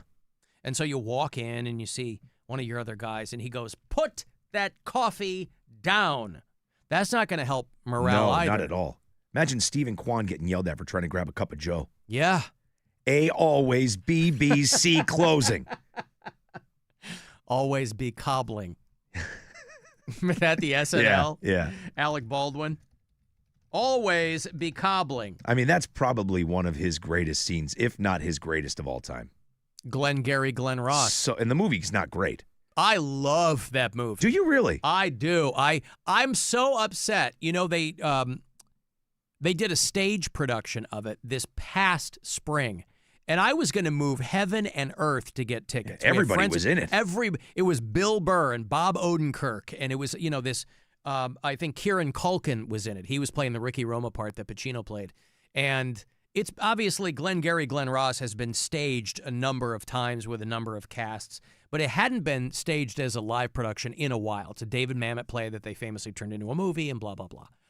And I had never seen it. I'd never seen a stage production of it. I go, I am going to New York to see this. And it just didn't happen. And I'm so bummed because that's not like something they're going to bring back, right? You have to coordinate everyone's schedule. Michael McKean was in it, for Christ's sake. Yeah. I'm like, I've got to see this. And it just didn't come together. And I'm so bummed out. But I love the movie. That's one of those movies that if it's on at no matter what point I get it, if I'm clicking around and it's on, I'll watch it. The whole thing. I like it. I just don't think I think the best part of that movie is that scene. I think the rest of the movie's fine. Jack Lemmon's great. I love Ed Harris. Ed Harris, yeah. But I don't know, man. Like once that scene happens, I'm like, all right, well, that was it. My watch cost more than your car. What did you drive here tonight? I drove here in an $80,000 BMW. Yeah. Aired sketch, though. Oh, Whoever God. came up with that idea. That was brilliant. Yeah, it was fantastic. Alan, my dad passed away last August. Members of my family stopped talking to each other. Dead dad club for life, this person says. I'm worried about that to some degree because I obviously haven't lived at home since I was 17 years old, right? Except for the couple of years I moved back to work there. But even then, I wasn't living at home, but I could obviously see my family more frequently because they were right there. I'm worried that when my mom goes, we're really going to have to make an effort to all stay in touch. You know, because like your parents for a long time are like the glue of your family. And I talked to friends of mine. It was a long period of time when I was moving city to city doing radio where I enjoyed the fact that I wasn't in the midst of any family drama. The trade-off was that there were a lot of things that I missed or whatever. But then I started having kids and wanted them to be around their grandparents, and so that part kind of sucked to only get home a couple times a year. I liked that I would never randomly run into anyone I went to high school with. That part was great, you know? But I talked to people who were born and raised here, and I'm like, I kind of do envy the people who can just drive 15 minutes and go see their parents or whatever. Yeah, it sucks. It's all trade-off. Yeah, same thing for you. It's all trade-offs. And your mom isn't even like at home anymore. She's in Florida. Right. Yeah. Yeah, my brother's in Massachusetts. Melissa's sister's there. So yeah, your family's everywhere. You can't just go see people. That is the hardest part about our job. Walter Williams has been driving hard to the hoop. He has been leaving a lot of voicemails, and so that leads me to believe that maybe he's back in the hospital. I don't know. He called with some thoughts on a variety of things. Taylor Swift being one of them. He's got some thoughts on Taylor Swift. Well, gentlemen, this is Walter Williams. Taylor Swift, I heard she likes to get her freak on. I have heard from a very significant source that Taylor Swift likes to have her taint huffed by a midget in Wadsworth. A very significant source. Not reliable, but that significant. Taylor Swift likes to get her taint huffed. You know, he's pulling out my phrases now, Rob. He's trying to ingratiate himself. A midget in Wadsworth. I believe little person is the preferred nomenclature. The taint huffing can remain. How dare you call someone a midget? I heard she likes to get her freak on. I have heard from a very significant source that Taylor Swift likes to have her taint huffed by a midget in Wadsworth. And I'm like, Tay, you don't have to go that far. You can come to Brunswick and I'll huff that taint. Because I like women with big-ass feet. And you got some big-ass feet. How does he know? Anyway, Walter Williams, hopefully I made you all smile and not frown Yeah. later. Hate the show. Yeah, thank you, Walter. I hope you're feeling all right. How does about he know? that? How does he know she has big feet? That's a good question. I wonder if he's lying to us about being blind. Listen, he said, I take him at his word, he said from a significant source, Rob, that she likes to have her taint huffed by a midget in Wadsworth. Now, he's in Brunswick. That's a good 40 minutes between the two, right? Wadsworth. And by the way, It's not that far. Isn't it like 40 minutes from Brunswick to Wadsworth? No, Medina's right in the middle, so he's probably 20 minutes on the long side. Okay, even better. 20 Yeah. minutes, right? I've got to think that there are little people all over the place. She wouldn't have to go to Wadsworth, right? I mean, if you're going, with respect to people living in the AK Rowdy, if you're going to find a little person to huff your taint, you might keep it a bit farther north. Get a little bit more of that lake air in the mix. So I don't know what he's talking about. But Taylor Swift, by the way, big feet or not, taint huffed or not, her name is the one at the top of the. Everybody's talking about her doing the Super Bowl halftime show now. Well, I mean, this it is what makes people sense, are talking right? about now. You know, I've got a shot for people to go to the Super Bowl, Rob. People could be seeing, in this audience, could be seeing Taylor Swift or whomever doing the Super Bowl halftime show in person. Because we're doing the Bud Light football face-off. The Cox Out pre-games. First of which is the 14th of September. I'm going to be at Teams in Middleburg Heights. So find the schedule. We're doing a whole bunch of them in and around Northeast Ohio throughout the Brown season. Grand prize, Super Bowl tickets. Is it going to be Tay-Tay doing a halftime show? I don't know. They had Roger Goodell on the Today Show asking him. Taylor Swift invited to play the Super Bowl this year, the halftime show. We would always love to have Taylor play. She is a special talent, and obviously she would be welcome at any time. Is it in the works? I can't tell you anything about that. Is it a maybe? It's a maybe. Okay. Okay. We'll take a maybe. It's a maybe. Okay. At what point can we expect a decision to be announced? I'm waiting on my friend Jay-Z to be able to help me with that one. So it's in his hands. I'm waiting for the smoke to come out. I can't see Jay-Z putting Taylor Swift up there, right? Oh, I absolutely can. I mean, but isn't he just greasing his stable of artists?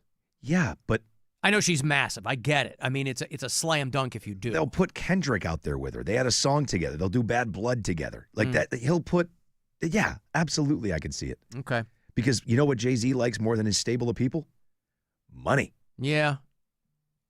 Yeah, how does he, but how does he make more money? And how does he make more money? He's in control. His production company has the contract for the Super Bowl halftime show. Yeah. But how would that benefit him to have Taylor Swift? Well, I have to imagine there's some sort of bonus or some sort of Like a revenue incentive sharing yeah, or so? Okay. There has to be. Yeah. Because, I mean, they paid him a ton of money up front. That's what I mean. If they paid him up front. But there has to, I mean, you know that. He gets I mean, a guys cut. like that, there has to be back-end money. Right.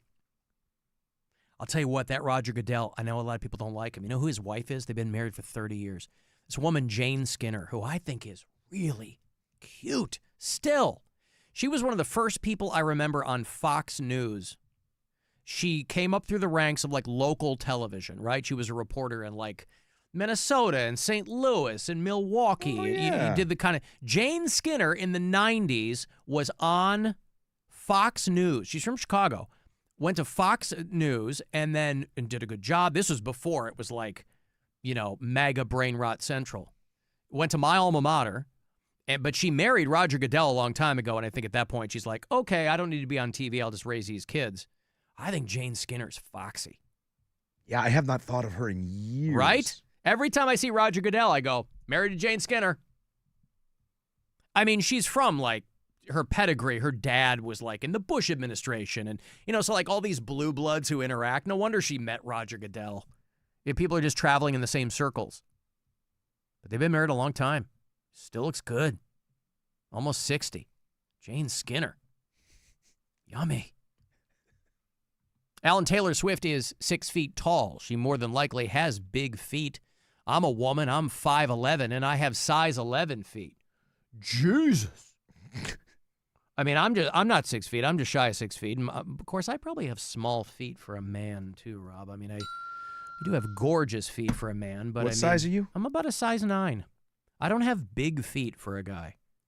That's my understanding. Like guys I know, they're like size 13, size 12. This girl's 5'11", which I don't mind. You're a tall girl. I'll climb you and plant a flag in your head. I don't care. And size 11 feet. Taylor Swift is 5'10". I was going to say, she ain't no 6 feet Yeah, she's tall. 5'10". I mean, that's only think 2 she- inches short. I know. I think she looks taller than she is. Well, she 'cause wears heels. Yes. And I'm sure she does have big feet. Yes. Taylor Swift. And when she's given Travis Kelce piggyback rides, she probably looks even shorter. She says, I just typed in Taylor Swift foot, and it went to like Taylor Swift foot wiki, and there's like 15 things. I just want the foot size. She wears a size 10. Mm-hmm. Jesus Christ. Foot freaks. Yeah. God. So Taylor Swift, boy. It's funny, too, because Taylor Swift getting married, the MAGA universe has gone even more bananas over Taylor Swift. There is no hate quite like Christian love. And MAGA men are utterly terrified of women in general. But in that MAGA sphere, Taylor Swift has long been like in the crosshairs, you know. So they're like, when they get married, she must submit to Travis Kelce. Like, how are any of you dopes married? Because that whole trad wife thing, that's all made up. That's all for clicks and lulls on social media, right? It's not a real thing. It's a hashtag that got going and kind of pushed around, and some people made some money off it. But there are no real world people in her age group who are dying to be trad wives. And so all these like MAGA podcasts are like, Taylor Swift is not in charge. Travis Kelce must take charge. Like, what? Are you talking about? I'll be honest with you, man. If I'm Travis Kelce, I'm hanging on for dear life. I am doing, hey, Travis, go do this. Okay. Yeah, but Whatever it's you need. not like, now everybody's making the joke that, you know, her divorce album is going to be her bestseller of all time. It's not like he's a scrub. No, I'm not saying he is. He's an accomplished dude. Yeah, absolutely. Yeah. He's not Taylor Swift accomplished. There's a difference. He is a celebrity who is an athlete. Yeah. She is going to be global an megastar. icon. Yeah, She is a global megastar. Right. Perfect way to say it. That's why I call her White Beyonce, Rob. Way different level. It is just, yeah, man, you hold on for dear life. Vice President and sentient ball of dryer lint J.D. Vance weighed in as well. He's like, I hope that the NFL doesn't put the thumb on the scale for the Kansas City Chiefs just because Travis Kelce is getting married to the most famous woman in the world. Don't you have something important to do? Don't you? I know you don't, but don't you? So, boy, in the MAGAverse, Taylor Swift might as well be a werewolf the way that these guys are running and screaming. I mean, there's no joy among these people in general, but still, Taylor Swift, leave this girl alone. Yeah, who cares? She's lovely. She's done more than you'll ever do. I got a break. Send me a text, 35192, AlanCoxShow.com, best place you want to shoot an email to me. You can watch on our YouTube channel, and you can listen on the iHeartRadio app, wherever you are. The Alan Cox Show on 100.7 WMMS.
People pointing out to me that women's size 11 probably is a guy's size 9.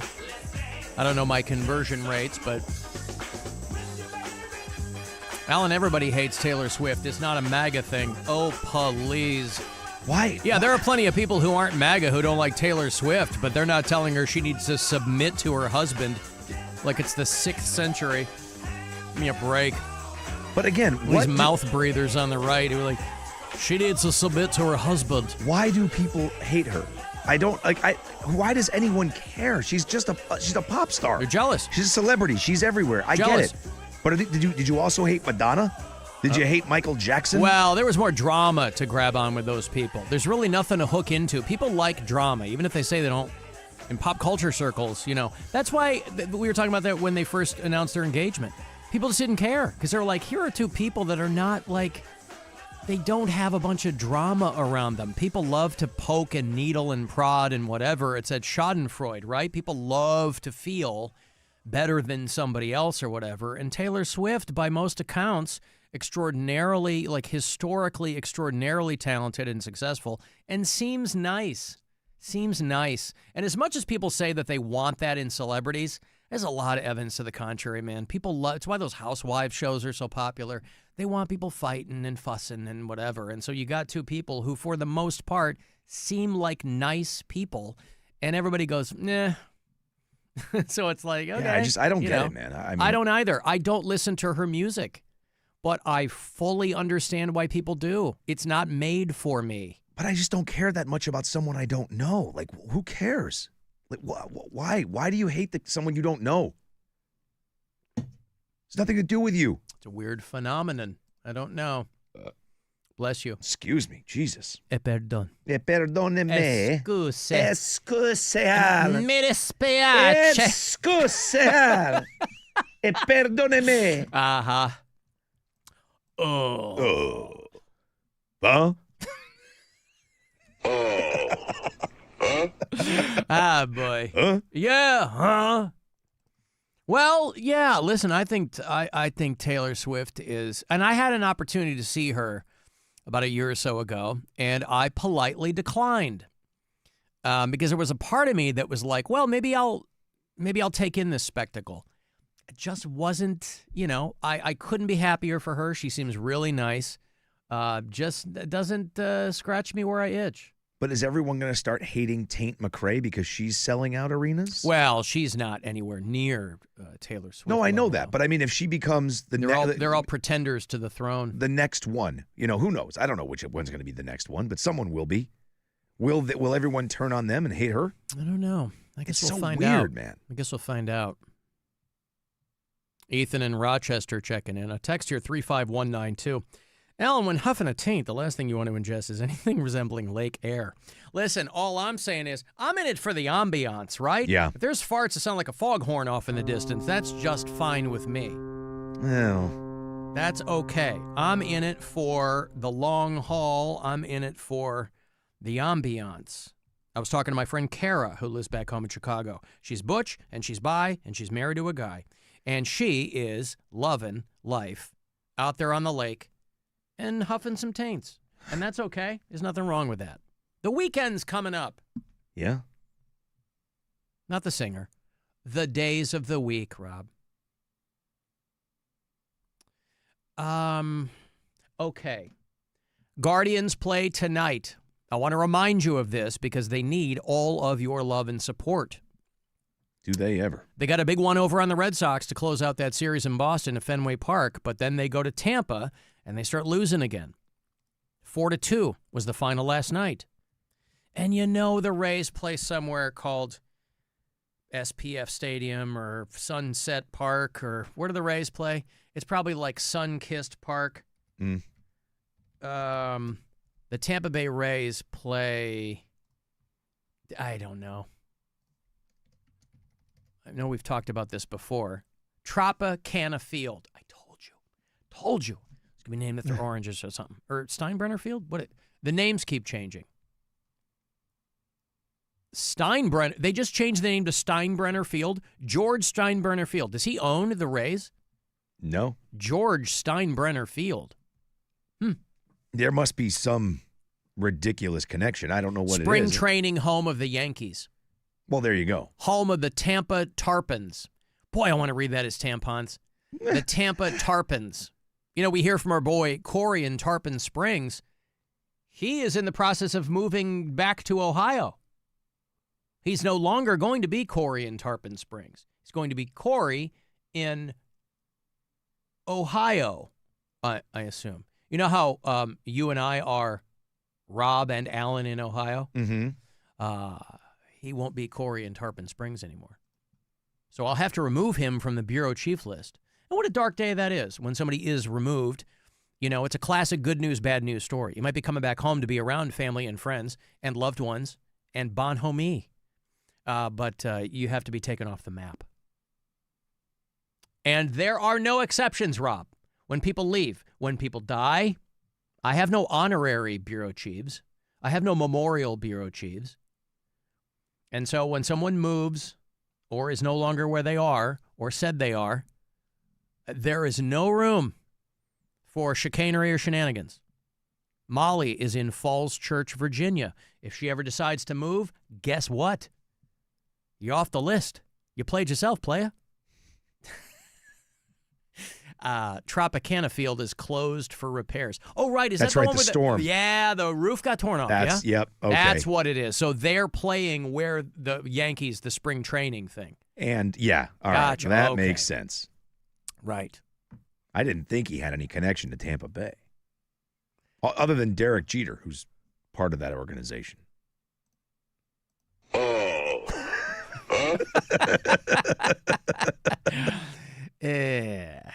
Huh? I think the more important things to highlight about Taylor Swift are the fact that she is the epitome of white feminism, and she's a climate criminal gallivanting with her little private jet all over the country. So I think those are more important messages, in my own humble opinion, instead of her dumbass wedding or Super Bowl appearances. She is a trash human. Jesus. Wow, aren't you late for a TED Talk somewhere? What is that? Give her a break. Holy cow. Christy coming in hot. Jesus. I mean, everybody flies on private jets. Listen, be an advocate, of course, but nothing Taylor Swift is going to do is going to change the fact that we're all burning alive.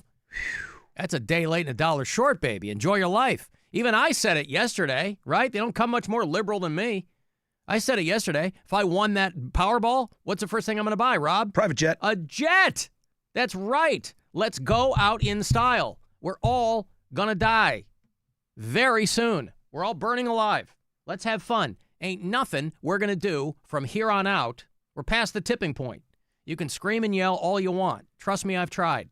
But by the time it happens, it's going to be where everyone is going to be so far gone. Generation after generation after generation after generation before anything even remotely close to comes happening. I guess so. And it's not going to stop because one person stops flying private. But if everybody starts... They're not all going to stop. We're going away very soon. But here's the other thing. If they don't fly private and they fly commercial, that means there's more commercial flights, right? So the same thing happens. If you're on tour, what are you going to do? By the way, imagine if Taylor Swift was flying commercial and you happened to be on her flight. You'd be there would be so many people trying to get to Taylor Swift. Yeah. You'd be delayed. Everybody would be screaming and yelling. Why doesn't she just take her own jet? She's rich enough. People can't figure out what they really think or want. Can I take a selfie with that person I hate? I want to take a picture with you so I can post it on my Instagram, but I hate you.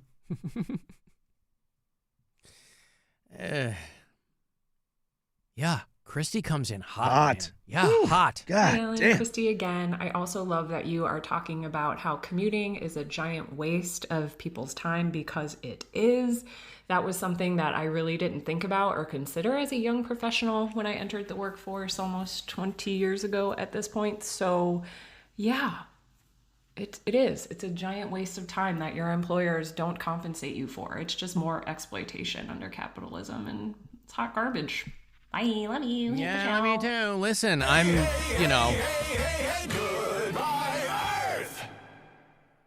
Damn. Christy's fighting the good fight. Like, I feel you. I feel your pain.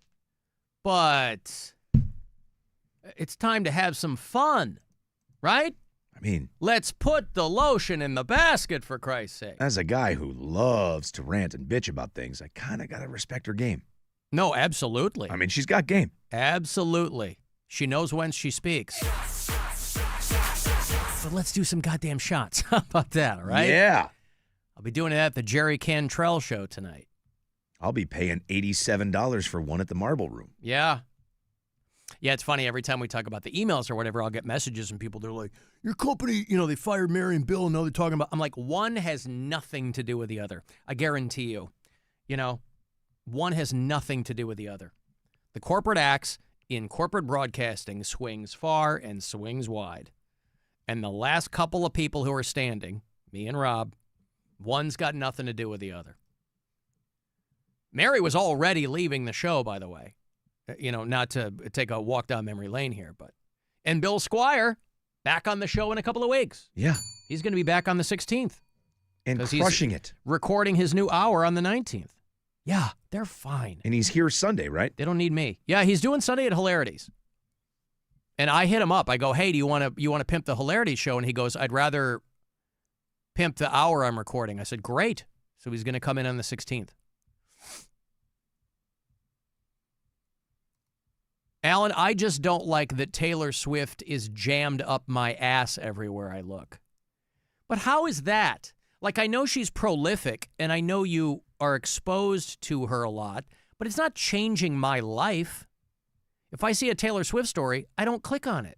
But think about Or I do. Like, I don't... Think about the amount of things that are shoved up your ass constantly.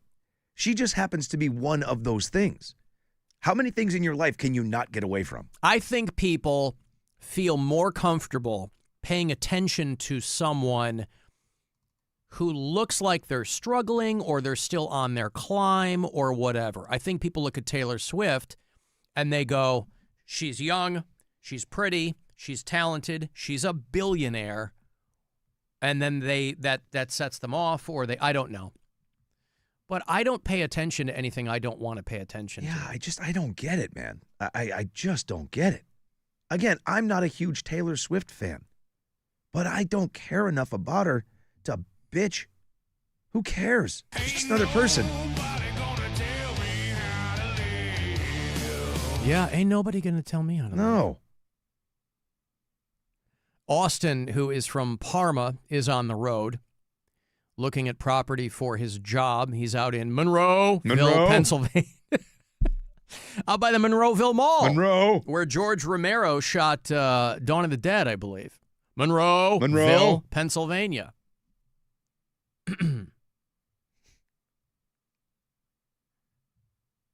Mike Tyson was as popular as Michael Jackson in the late 80s and 90s, and he flew commercial constantly. Mike Tyson was not as popular as Michael Jackson was. Not even remotely close. No. And who was going to F with Mike Tyson, by the way? The reason he was flying commercial is because he blew all his money on tigers. He had a goddamn house out here that he was never in. You could have dropped Mike Tyson in the middle of the desert and someone would have found, oh my God, that's Michael Jackson. Michael Jackson, yeah. That's one of those, he's that level of celebrity. There were jungle tribes who had never been exposed to civilization who knew who Michael Jackson was. Mm-hmm. Mike Tyson was pretty famous in the United States and arguably in places around the world, but he was not Michael Jackson. No one was Michael Jackson. No one. Ask those kids. Nobody else treated them the way Michael Jackson did. Yeah, that's the thing with Taylor, right? It's Michael Jackson level famous. It's Madonna level famous. Icon. Now, whether you like her or you don't, that's what she is. And by the way, with respect to Christy and with due deference to her and her opinion, that is the danger that you run of taking one element of a person and expanding that to encompass everything, okay? Calling her a trash human or whatever.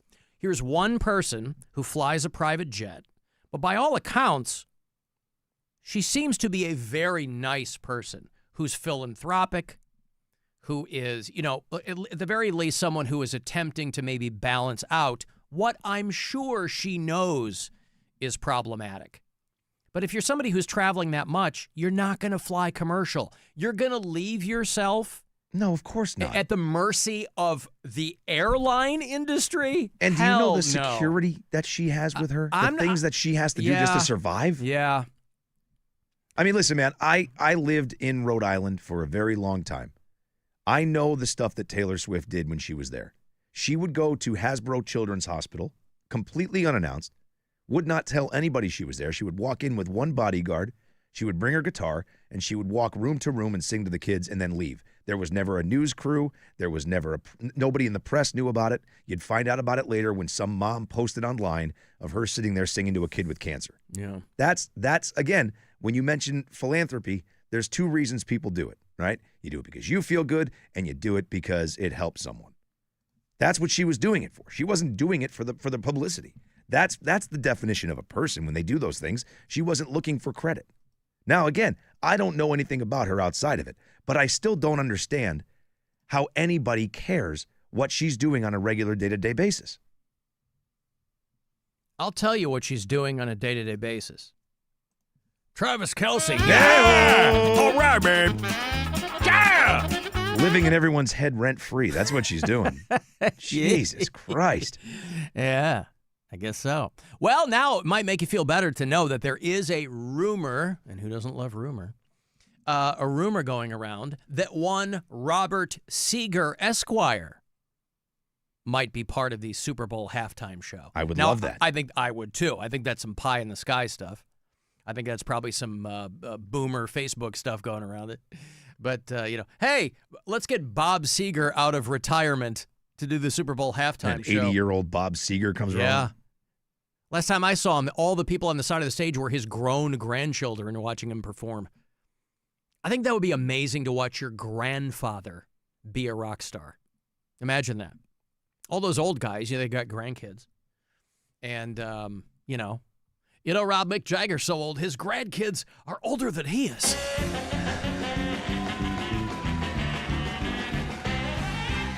Doesn't even make sense, but get my point. And Keith Richards was there when Mick Jagger was born. Mm-hmm. Bill from South Jersey left us a message, and he's none too pleased with you, young man. Uh-oh. Afternoon. I'm really bummed I can't do this in person. I'd say gentlemen, but after Rob exposed his anti-Eagle bias, I can only use it in the singular for Alan. Anti-Eagle bias. I love it. So to Rob, I'd say, well, it was messy, and Jalen Carter was ridiculous because he fell for the trap that they teach you to avoid even as far back as Pop Warner football.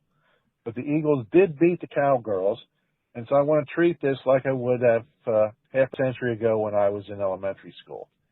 We would have taken our right pointer finger, pulled down our lower eyelid to expose the veins, speak our piece, which is, in this case, for all the Cowgirl fans and all the Eagle haters like Rob. And then I would have finished off with the phrase, so Mo. And that's the situation. Talk to you later. What was the phrase? Mo? So Mo? So Mo? I don't know. Call me a homo? I don't think that's what he did. So Mo? I don't know. You homosexual! Jalen Carter got tossed fast. Yeah, he did. Like the first minute of the game because he spat. He spat, Rob. Yeah, again. On one Dakarius Prescott. I assume that's a full Watch name. the clip. Dak Prescott did it first. He is a he did really? prick. Oh, yeah. Yeah, he walked right up to him. You can see it in slow motion. Well, then why did Jalen Carter get tossed? Because they didn't see Dak Prescott do it. But wouldn't he say he did it first? I'm sure he did. But nana boo boo. What are you going to do? Yeah, you can see. Voluntary conduct. Defense number 98 has disqualified him from the game. Whoa. 15-yard penalty.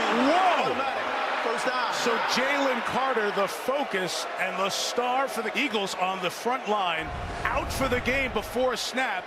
Here he goes. He walks there in front of Dak Prescott. Did he spit? Did he spit on him? There you go. Jalen Carter out of this game before a snap. Golly. Yeah, and if you watch it, Dak he walks right up to him, and you see like three things come out of his mouth. And then he backs off, and he gives him like that look, like, haha, what are you going to do, bitch? And gets back, and then as soon as he does that, that's when that dude goes at him. Oh my I goodness. guarantee you, if they review it, Prescott's getting something too.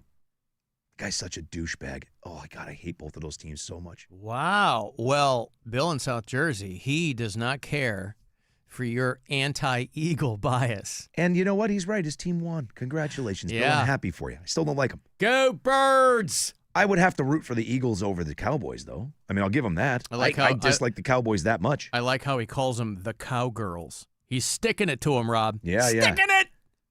The Cowgirls. By the way, Bill in South Jersey also sent us a photo that I'll show you here. Where is that? He goes, oh, I saw this. Steve or Bill? I thought it was Bill. Isn't his name Bill? In South Jersey? Yeah. Yeah, Bill. Bill. Anyway, well, Steve in South Jersey sent me a photo. He goes, first off, gas pumping is still full service for everybody in New Jersey. They haven't changed that. He goes, you guys were talking about girlfriends who were throwing things at you back in the day, and one of the listeners mentioned that old glass round ashtray. And I guess he was delivering mail or something and came across someone who had that huge glass ashtray. Mm-hmm. And told the guy to be careful. All right. Yeah, hide that in the event. And of course, it's full of butts, you know. Yeah. But it's like an old. It's like one from like a 1950s Hojo or something. Yeah, I don't think that I've seen an ashtray in general in a long, long time. Wow, so Jalen Carter spits. My goodness. Is nothing sacred in professional sports, Rob? Nothing. I got to take a break. Hey, Deftones. Want to go? They're going to be here on Wednesday night at the Rocket Arena. I was looking at the set list, by the way, from some of their other shows. It looks like they're really pulling a lot pretty evenly from all the albums. Couple of new songs, a lot of old tracks you love, a couple of covers here and there. Abe Cunningham behind the drums, still the silent killer for the Deftones. They're going to be at the Rocket Arena with a couple of great bands. You're not going to want to skip the openers. Idols and the Barbarians of California, which is an AWOL Nation side project, much heavier than you've come to expect from AWOL Nation. But it's all going down Wednesday night at the Rocket Arena. If you want to go be caller 10, you'll get my very last pair of tickets, and I'll see you there. Good luck. 216-578-1007 or 800-348-1007. It's the Alan Cox Show. Everywhere on our free iHeartRadio app or whatever smart device you have. Just tell me to play the Alan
dive in. Welcome back. Local DJ and all-around female orgasm denier, Alan Cox. This is the Alan Cox Show. On 100.7 WMMS.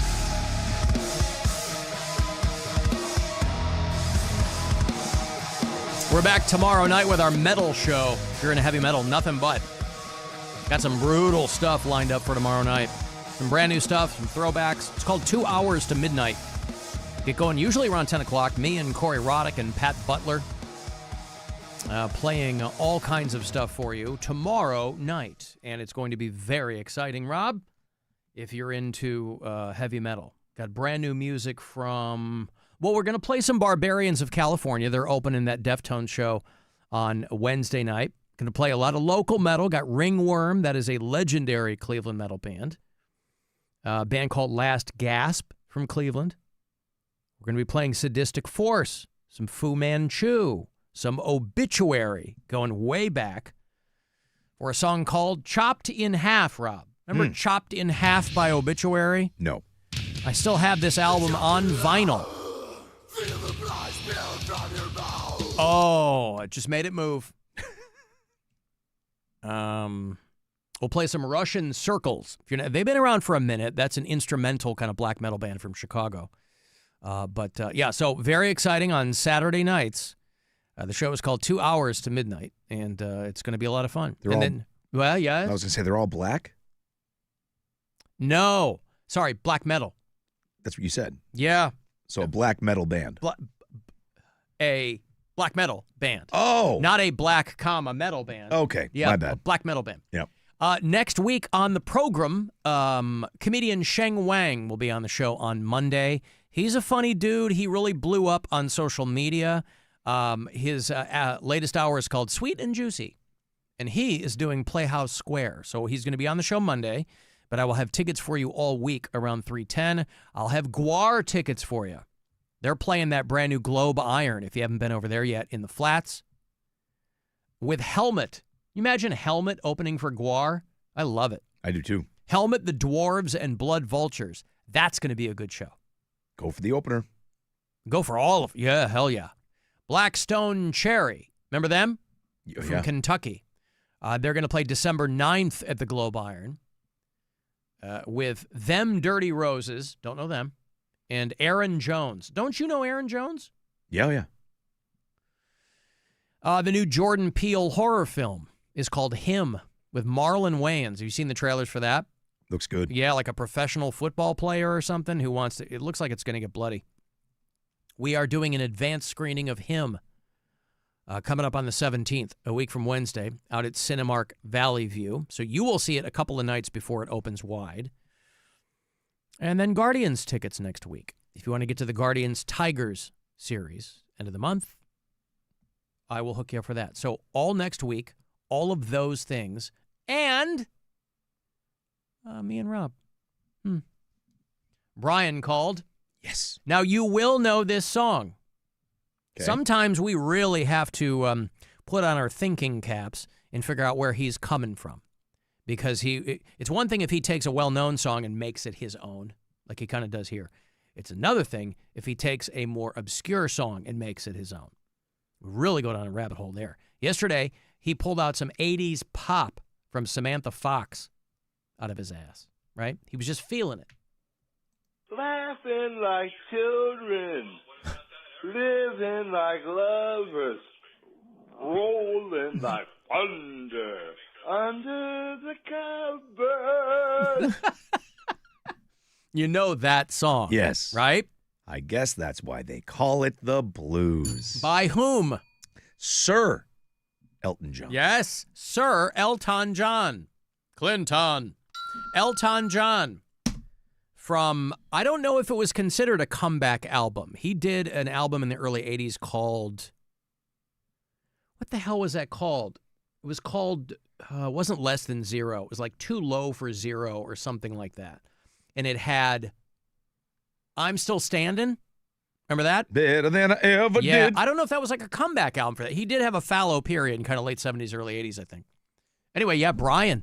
Guess what? That's why they call it the blues. Laughing like children, living like lovers, rolling like thunder under the covers. And I guess that's why they call it the blues. Of course, an ode to long-distance relationships, Rob. And of course, even in the early 80s, as a young man, I wasn't aware that he was singing to another guy. I wasn't hip to that yet. I was like, boy, this guy sure likes girls. That's all I thought about Elton John. Which I should not, because my mom is a huge Elton John fan. So I grew up listening to a lot of Elton John. But, you know, that wasn't the topic of conversation about which way his Peter teetered. But Elton John, of course, has retired. I finally finished that Billy Joel documentary. God bless you. It's 5 hours long. It's over there on HBO. It's called And So It Goes, which is the name of one of his songs. That song always makes me cry. I'm not a crier. But that song, And So It Goes, I always tear up. Really? Yes, I do. I do. That song I'm gonna just have to listen to that again, guts me. It's off of Stormfront, I think. Anyway, but towards the end, they talk about him kind of coming out of retirement for the Hurricane Sandy benefit, but then going on the road, obviously, to do the residency at Madison Square Garden. You know, he was doing a month. He would do a show a month. And he was like, I figured I would do it until people stopped coming. But he ended up doing it for 16 years. Every month, he would play Madison Square Garden. Every month, it would sell out. He did it for 16 years. But he went on the road, famously, with Elton John and kind of fell off the wagon. Badly, to the point where there was a little bit of bad blood because, like, they were talking about how Elton John had been interviewed in Rolling Stone, and he was like, Billy really needs to figure some things out. And he's like, I took it really personally at the time, but he was right. Yeah, I saw that tour. Billy was a mess. And Billy Joel, you know, he's supposed to be on tour as we speak. He was going out with Stevie Nicks. He was coming here, I think. I think he had another. Wasn't he supposed to be at Brown Stadium again this fall or something? He canceled the whole thing because he got diagnosed with that brain disease, whatever he's got. It's not Parkinson's. He's got like a brain tumor or something. And so he ended up canceling that whole tour. But he was going to go out with Stevie Nicks. Normal pressure hydrocephalus is what he's got. NPH, not Neil Patrick Harris. Isn't cephalus something you get from having sex? Hydrocephalus. That's what you get from having sex underwater, Rob. Oh. It's a buildup of cerebrospinal fluid in the brain's ventricles, which leads to issues with balance, vision, and hearing. And so, obviously, if you can't maintain your balance, which is, you know, regulated by your ears, right? Vertigo, you know, your equilibrium in your ears. So he's, you know, I don't know that this is fatal, but he can't perform under those circumstances. He sits. No, but he runs around. He was running around still. I mean, not as much as he did back in the day, but, you know, it is wild towards the end of this documentary where he's talking about how he had more kids with his fourth wife. So he was obviously married to, and they go through all this in this documentary, whether you're a Billy Joel fan or not, and I grew up with my mom listening to a lot of Billy Joel. His first wife was his best friend's wife, guy that was in an early band of his. He and the wife fall in love, leaves the guy. Talk about screwing your band up. And then he and Christy Brinkley, then he marries this young girl, and they were together for like 5 years or something. And then he gets older and marries his current wife, and they have 2 little girls. And he's kind of talking about how these little girls obviously are, even though he's much older, they're getting like the better version of him because he's at that point in his life. And I think about that a lot because I have a 9-year-old, and I'm like, boy, my daughter now is getting a much better version of me than my older kids did. And so that part was pretty poignant too. But he's like, you know, the guy had already kind of retired. He's like, I'm tired of playing these songs. He was kind of more focused on, he was composing music for a while. You know, he put out an album of classical music. And nobody, you know, took it serious. He's like, classical music critics are going to, savage me, but this is what I want to do right now. So he's this 76-year-old guy running around with these 2 little girls. Nope. It's wild. Yeah. I mean, obviously, everybody's going to be set for life. But when you get to that point, you're bummed out at how much you're going to miss. I'm an old dad. I'm not 76. Right. With 2 little kids. My daughter will be 10 in February. So I'm 54 right now. So yeah, I'm older, but I'm not that guy. I guess you can do that when you have that kind of money too. Of course. Yeah. Somebody else raising them. Yeah. Alan, that condition is curable. He'll have to undergo a course of treatments. So be honest. A 5-hour documentary, how long could it have been? How long could I think it could have been longer? Really? Yeah, the guy has had a career. Yeah. At the end of it, I got to tell you, I wanted more. After 5 hours. I didn't sit down for 5 hours. No, I know, but still. It was 2.5 hour episodes, and it probably took me 3 weeks to watch. Just when half the time I forgot I was watching it, and I'd fire up HBO. On my Roku, it'll tell you kind of what you're currently watching on whatever streamer you're watching it. So I would go into that, and it would remind me I was watching Billy Joel, and I'd go back into it. And I had Christy Brinkley on this show a couple of months ago, and we talked very briefly about Billy Joel. But I obviously wanted to focus more on her life because she was pimping a memoir.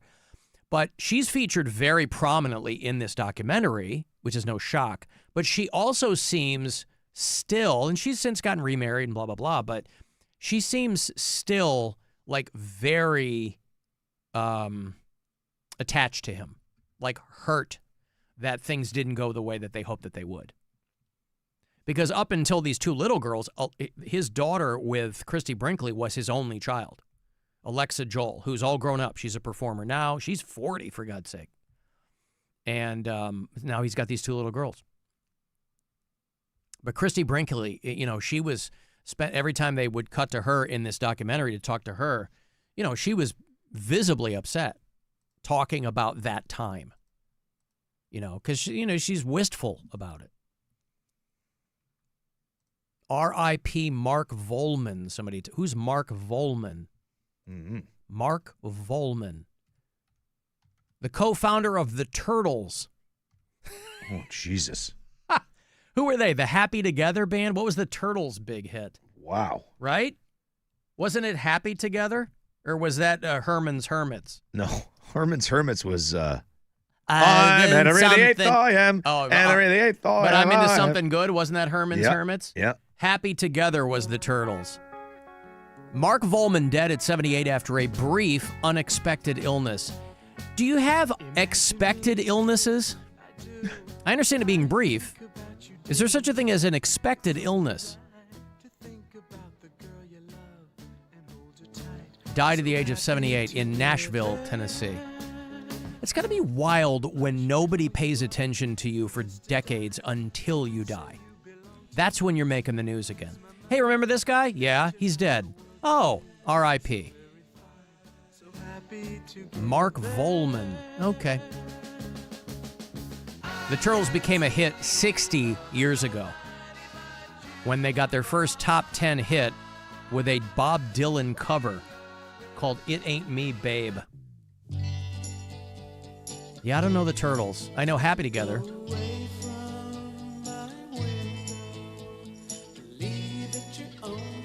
So this must have been like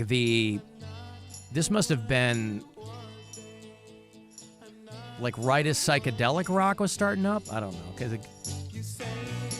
All right. Anyway. Okay. R.I.P. Mark Volman. I didn't know who that was. Thank you. What's up, boys? I was catching up on podcasts, and I caught Alan talking about how when he used to have tons of cash in his pocket as a kid, and a younger man, but he got in trouble for blowing it all. Like his parents told him to save it, and it took him a while to learn, which I think all of us do. What'd you blow it on, bro? You didn't go to the bars, you didn't do that. What'd you blow it on? Tell us. We love you. The Alan Cox Show. On 100. I didn't want that. That's anticlimactic. No, I didn't really get. Yeah, no, what did I blow it on? Comic books? No, I was taking chicks out. I was trying to be. First year of college.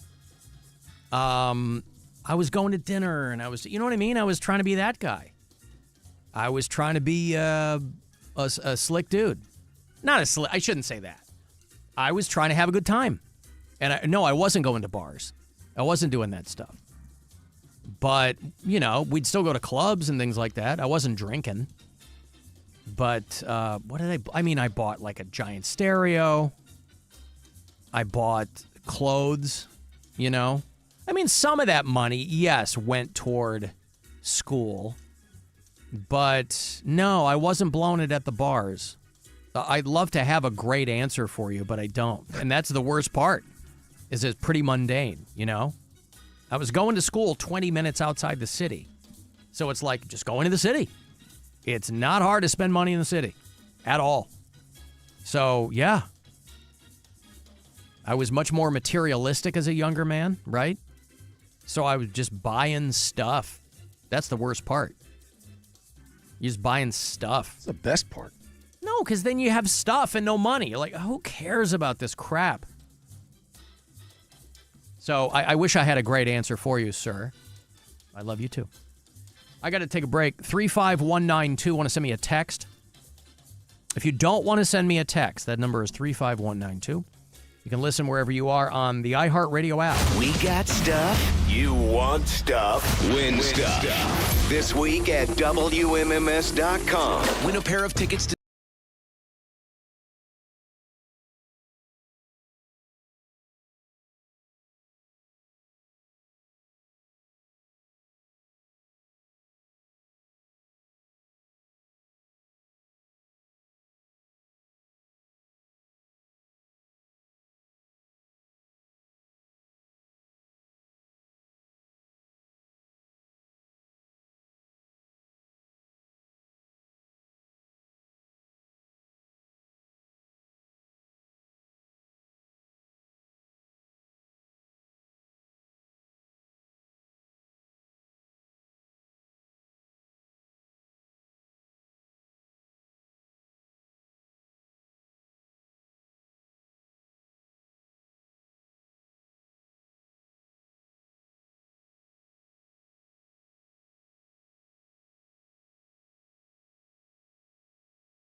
People who were listening on the app got all jammed up because that sweeper hit when I was answering what I spent all my money on as I was a young man in college. You did not miss an amazing answer.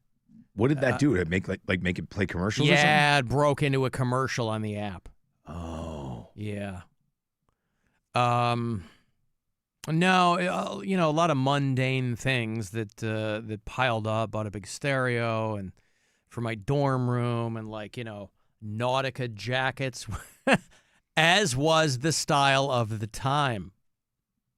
Just little things here and there. It's not hard to blow through a lot of money, even if you're not drinking, which I wasn't, in the first year and a half of college, right? So, well, that's what I did.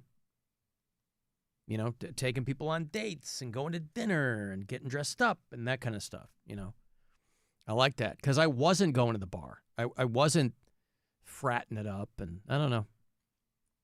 I was dating people a little older than me, that kind of thing. So I was trying to, I don't know what I was trying to do. Alan, more farts, please.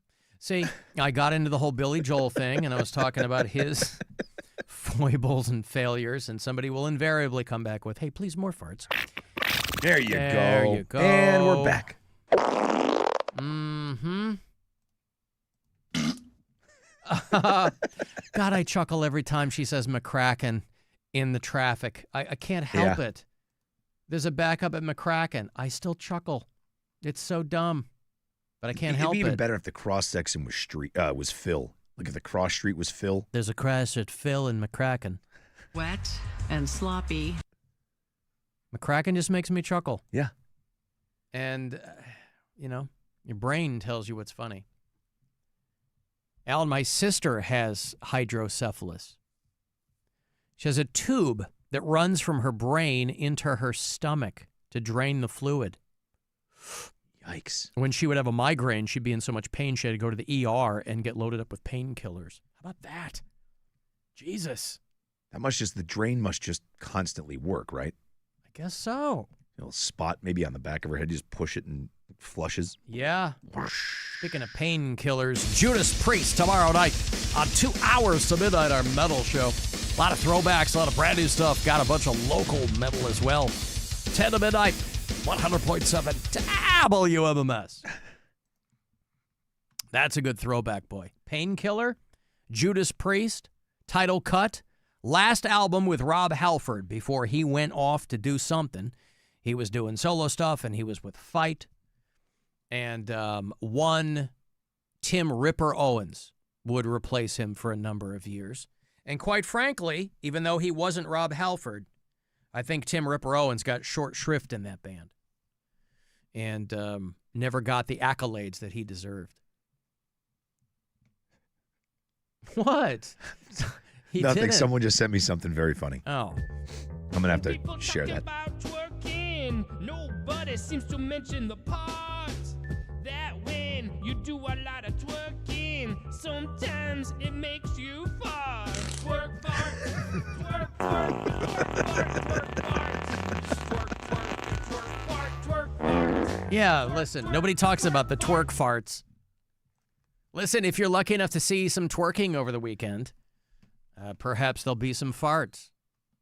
But you can't count on that. It is what it is.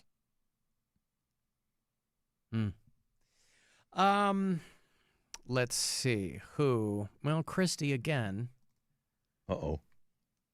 I agree with you. Taylor Swift giving up her private jet is not going to reverse the course of climate change, but the wealthy of this planet are driving the emissions. No, the corporations are driving emissions.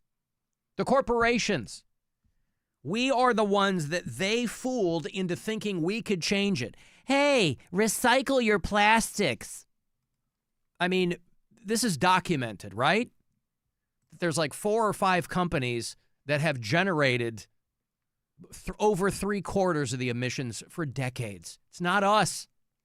There's no amount of cardboard recycling or plastic recycling.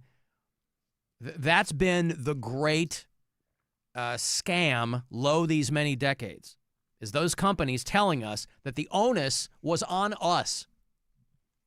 So you can say Taylor Swift is a billionaire, and you don't become a billionaire unless you exploit other people. That's Christie's point. Yes, at a corporate level, yes, no one becomes Jeff Bezos, Elon Musk. Those people don't become billionaires without exploiting the employees. That's not how Taylor Swift became a billionaire. This is somebody who, like, famously gives her crew bonuses, right?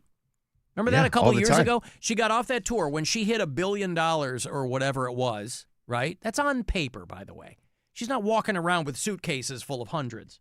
I guess she could, but she, like, famously gave every member of her crew. That's not a couple of people.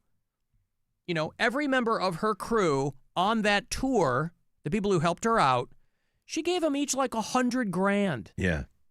So I think the truck drivers got like $250,000. And like, again, with respect to Christy, and I can't play her message because she cursed in it, but so I'm reading the transcript.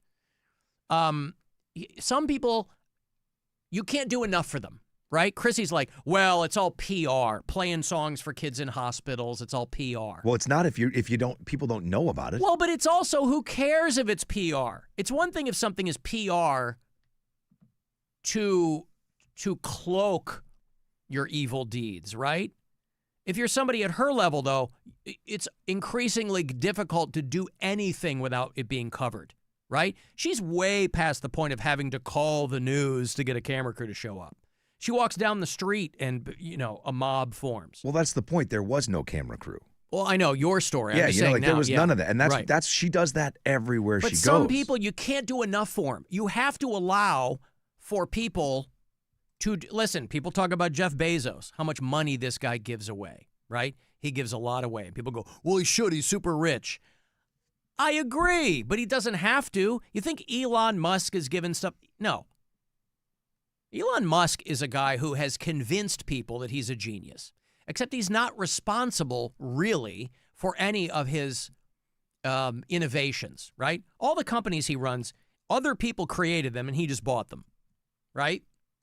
He didn't create Tesla. He didn't create SpaceX. I mean, he's no dummy. He's not a genius. Bezos, at least, is a guy, whatever you think of him, whatever you think Amazon has done, Bezos is at least a guy, like Zuckerberg, who started something in his room, right? Amazon used to be a bookstore online. In a garage. In a garage. Jeff Bezos was like, yeah, I'm going to get on this internet thing and sell some books. And then it became a massive thing. Same thing with Zuckerberg. Whatever you think that these people are doing now, and make no mistake, you know, you can start as liberal and left-wing as they come, but when you get to billionaire status, your only responsibility is keeping your company in the black. And so you have to allow room for people to do good things. So if you go, well, that's just PR. Okay. It doesn't mean she didn't do it. She didn't have to give people $100,000 a piece. So it's like you're damned if you do, damned if you don't. What I'm saying is, given all that, that's why it's amazing to me that she seems pretty level-headed. You know, she seems like a nice person. Because the flip side of that is somebody like Elon Musk, who's just a giant middle finger to everyone because he thinks he's a genius. He thinks he's hilarious. That's how important it is. And I've said this before. That's how important it is to have a sense of humor, right? That's how valuable humor is that even if you're the wealthiest person on the planet, that's not enough. He wants people to think he's funny. He's not. He has no sense of humor. He's been on SNL. He couldn't even perform things written for him properly. Elon Musk is not funny, but it's really important to him for people to think somehow he's hilarious. It's not enough to be smart and rich for him because humor is like a secret weapon, right? Nobody knows you're funny until you pull it out.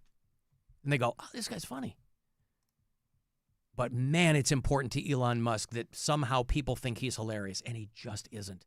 He's never had a funny thought or musing that I've ever been exposed to. And it's not like this guy's holding stuff back.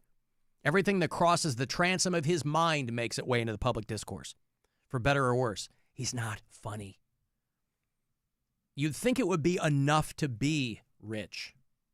And I guess it's not for some people. You know, you look at Jeff Bezos' ex-wife. You know, she got half his money or whatever, and she's giving it away. She's cutting $10 million checks to, like, organizations in Cleveland. Because she's like, yeah, I don't need all this money. No human needs all this money. So to Chrissy's point, yes, at the corporate level, yes, nobody becomes a billionaire at the corporate level without exploiting their employees. Absolutely true. Amazon doesn't get where they are without paying their drivers nothing. Or Uber. You know, look at a company like Uber. I still don't think they make money. Bleeding money, right? But making sure that all of their drivers are considered independent contractors so that they don't have to pay you benefits or a salary or whatever, right? You want to use your car? Fine, but you're responsible for the repairs and the wear and tear and all that kind of stuff. And it still bleeds money. And so, yeah, I get what she's saying, but you ain't going to find me lumping Taylor Swift, who, again, is a billionaire on paper, just like Kim Kardashian, just like Kylie Jenner, right? These people didn't get famous for what they do. They got famous because they were like, I shouldn't say famous, rich. How did these people get rich? Cosmetics or whatever, right? Rihanna didn't become a billionaire because of her music. No. She launched a cosmetic line. That's how you make your money. The licensing of your name and likeness and all that kind of stuff. That's how those people become billionaires on paper. Kim Kardashian selling bras. Good for her. That's fine. Taylor Swift is a girl out there playing music, writing songs, and selling records. And one day that's not going to be a thing anymore. And she'll probably be just fine with it. She's going to be just fine. And again, I know nothing about her. I've never met her. I've never even crossed paths with her. Never gone to a show. So I know as much as anybody else does. Not counting the Swifties, because, of course, they are well-versed in her every musing and movement. If you listen to us on the app, on the iHeartRadio app, and it's not always easy, tell me where you do it from. Kyle in Naples, Florida. Darren is a bureau chief in Honolulu. John is in Melrose, Massachusetts. You know where that is? I do. Melrose, Mass. Yeah. I don't. We have a bureau chief in St. Louis who goes by Dr. S. And Melanie is in Smithville, Tennessee. And then Eric in Penn Hills, who checks in quite a bit. Hey, Rob. Alan. Sorry, I've always wanted to do that. It's Eric in Penn Hills. Hey, you guys were talking about fireworks in the previous episodes. To borrow a phrase from Alan, I must be in the minority, but I like a traditional fireworks display without music. I don't need to hear music during the display. Rockets, booms, that's all great. I don't need to hear that Katy Perry song for the millionth time. Am I the only one? Eric, you are psychotic. Just bare fireworks? Like, I usually hate the music they play, too, because it's a lot of corn pone, you know, I'm proud to be an American, whatever. Yeah. I don't like that. So it depends on the music they're playing. But fireworks with no music, I don't know about that, boy. I mean, I'm not that enamored of fireworks to begin with. To me, they're like parades. If you've been one time, you've seen all of them. But no music. Yeah, you might be in the minority on that. Yeah, he's got a raw dog of fireworks display? That's what I'm saying. God. I just want to hear the bangs and the booms. I don't need to hear music. And I'm normally with you, by the way. I agree with you on the fireworks thing. If you've seen one display, you've seen them all. Yeah. Then I saw that one the other night at Progressive Field. That changed me, man. You saw Rock and Blast, and changed it was my opinion. Yeah. So maybe a spectacle like that, where it's synchronized and it's, you know, there's a lot of work that goes into that. That can be very interesting. But I haven't been to something like that in a long time. I mean, our 4th of July fireworks are when we go to a Crushers game. Go to a Lake Erie Crushers game. And they do the fireworks. And it's fine. But they're just playing songs along with the fireworks. Right? Or whatever. You're proud to be in it. It's mostly country music. That's fine. Whatever. You fish where the fish are. But, yeah, it's fine. I have a 9-year-old. It's for her. It ain't for me. I'm not standing there by myself, you know? Oh, look at that. Oh, that one looks like a rose. Oh, my God. That's gold. Oh, you know what? I thought it was going to do one thing, and then it did another. Oh, Christ. We got to come back next week. Oh, look, a smiley face. Wow. Not even that. Ooh. For me, fireworks are like going to NASCAR. I want to see a wheel fly into the stands at 400 miles an hour, okay? I remember as a kid going to a fireworks display where an errant firework flew into, it was like on the banks of the Chicago River or something, and because they used to do them at Navy Pier. Now I don't even think the city does them anymore, but a lot of cities just stopped doing like an official fireworks thing. Because there were suburbs that would do them, you could go somewhere else. And they cost money. A lot of cities were like, we're not paying for goddamn fireworks anymore. People were in their backyards, you know what I mean? I remember one year when I was a kid, a girl got really hurt because there was an errant firework that went into her group or something. And I wasn't looking for anybody to get hurt, and I think she ended up okay. But for something to go kind of off script like that, it's pretty thrilling. Everybody's running and screaming, and man, that was fun. Right? They're like punching their head.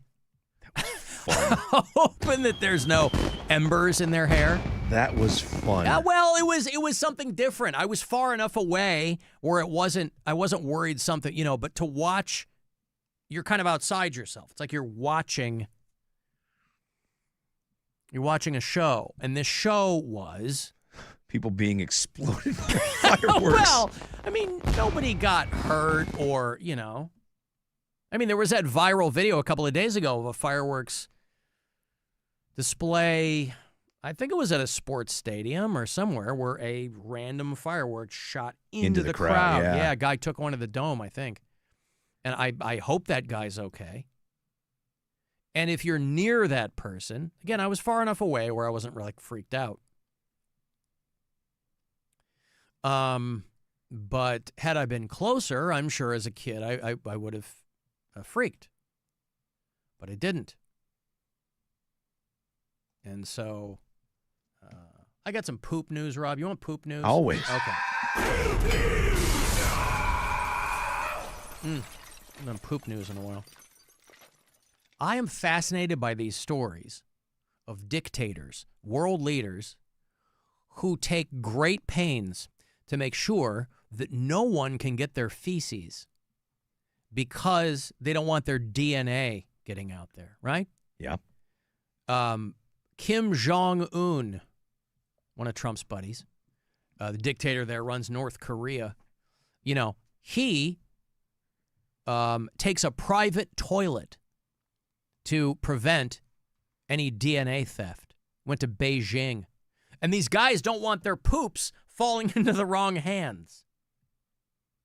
A personal toilet with him. And of course, he's got lackeys with him. He's got a coterie of people who keep track of these things. Imagine you're on poop detail. Yeah. Right? And this was right after a story with Putin doing the same thing.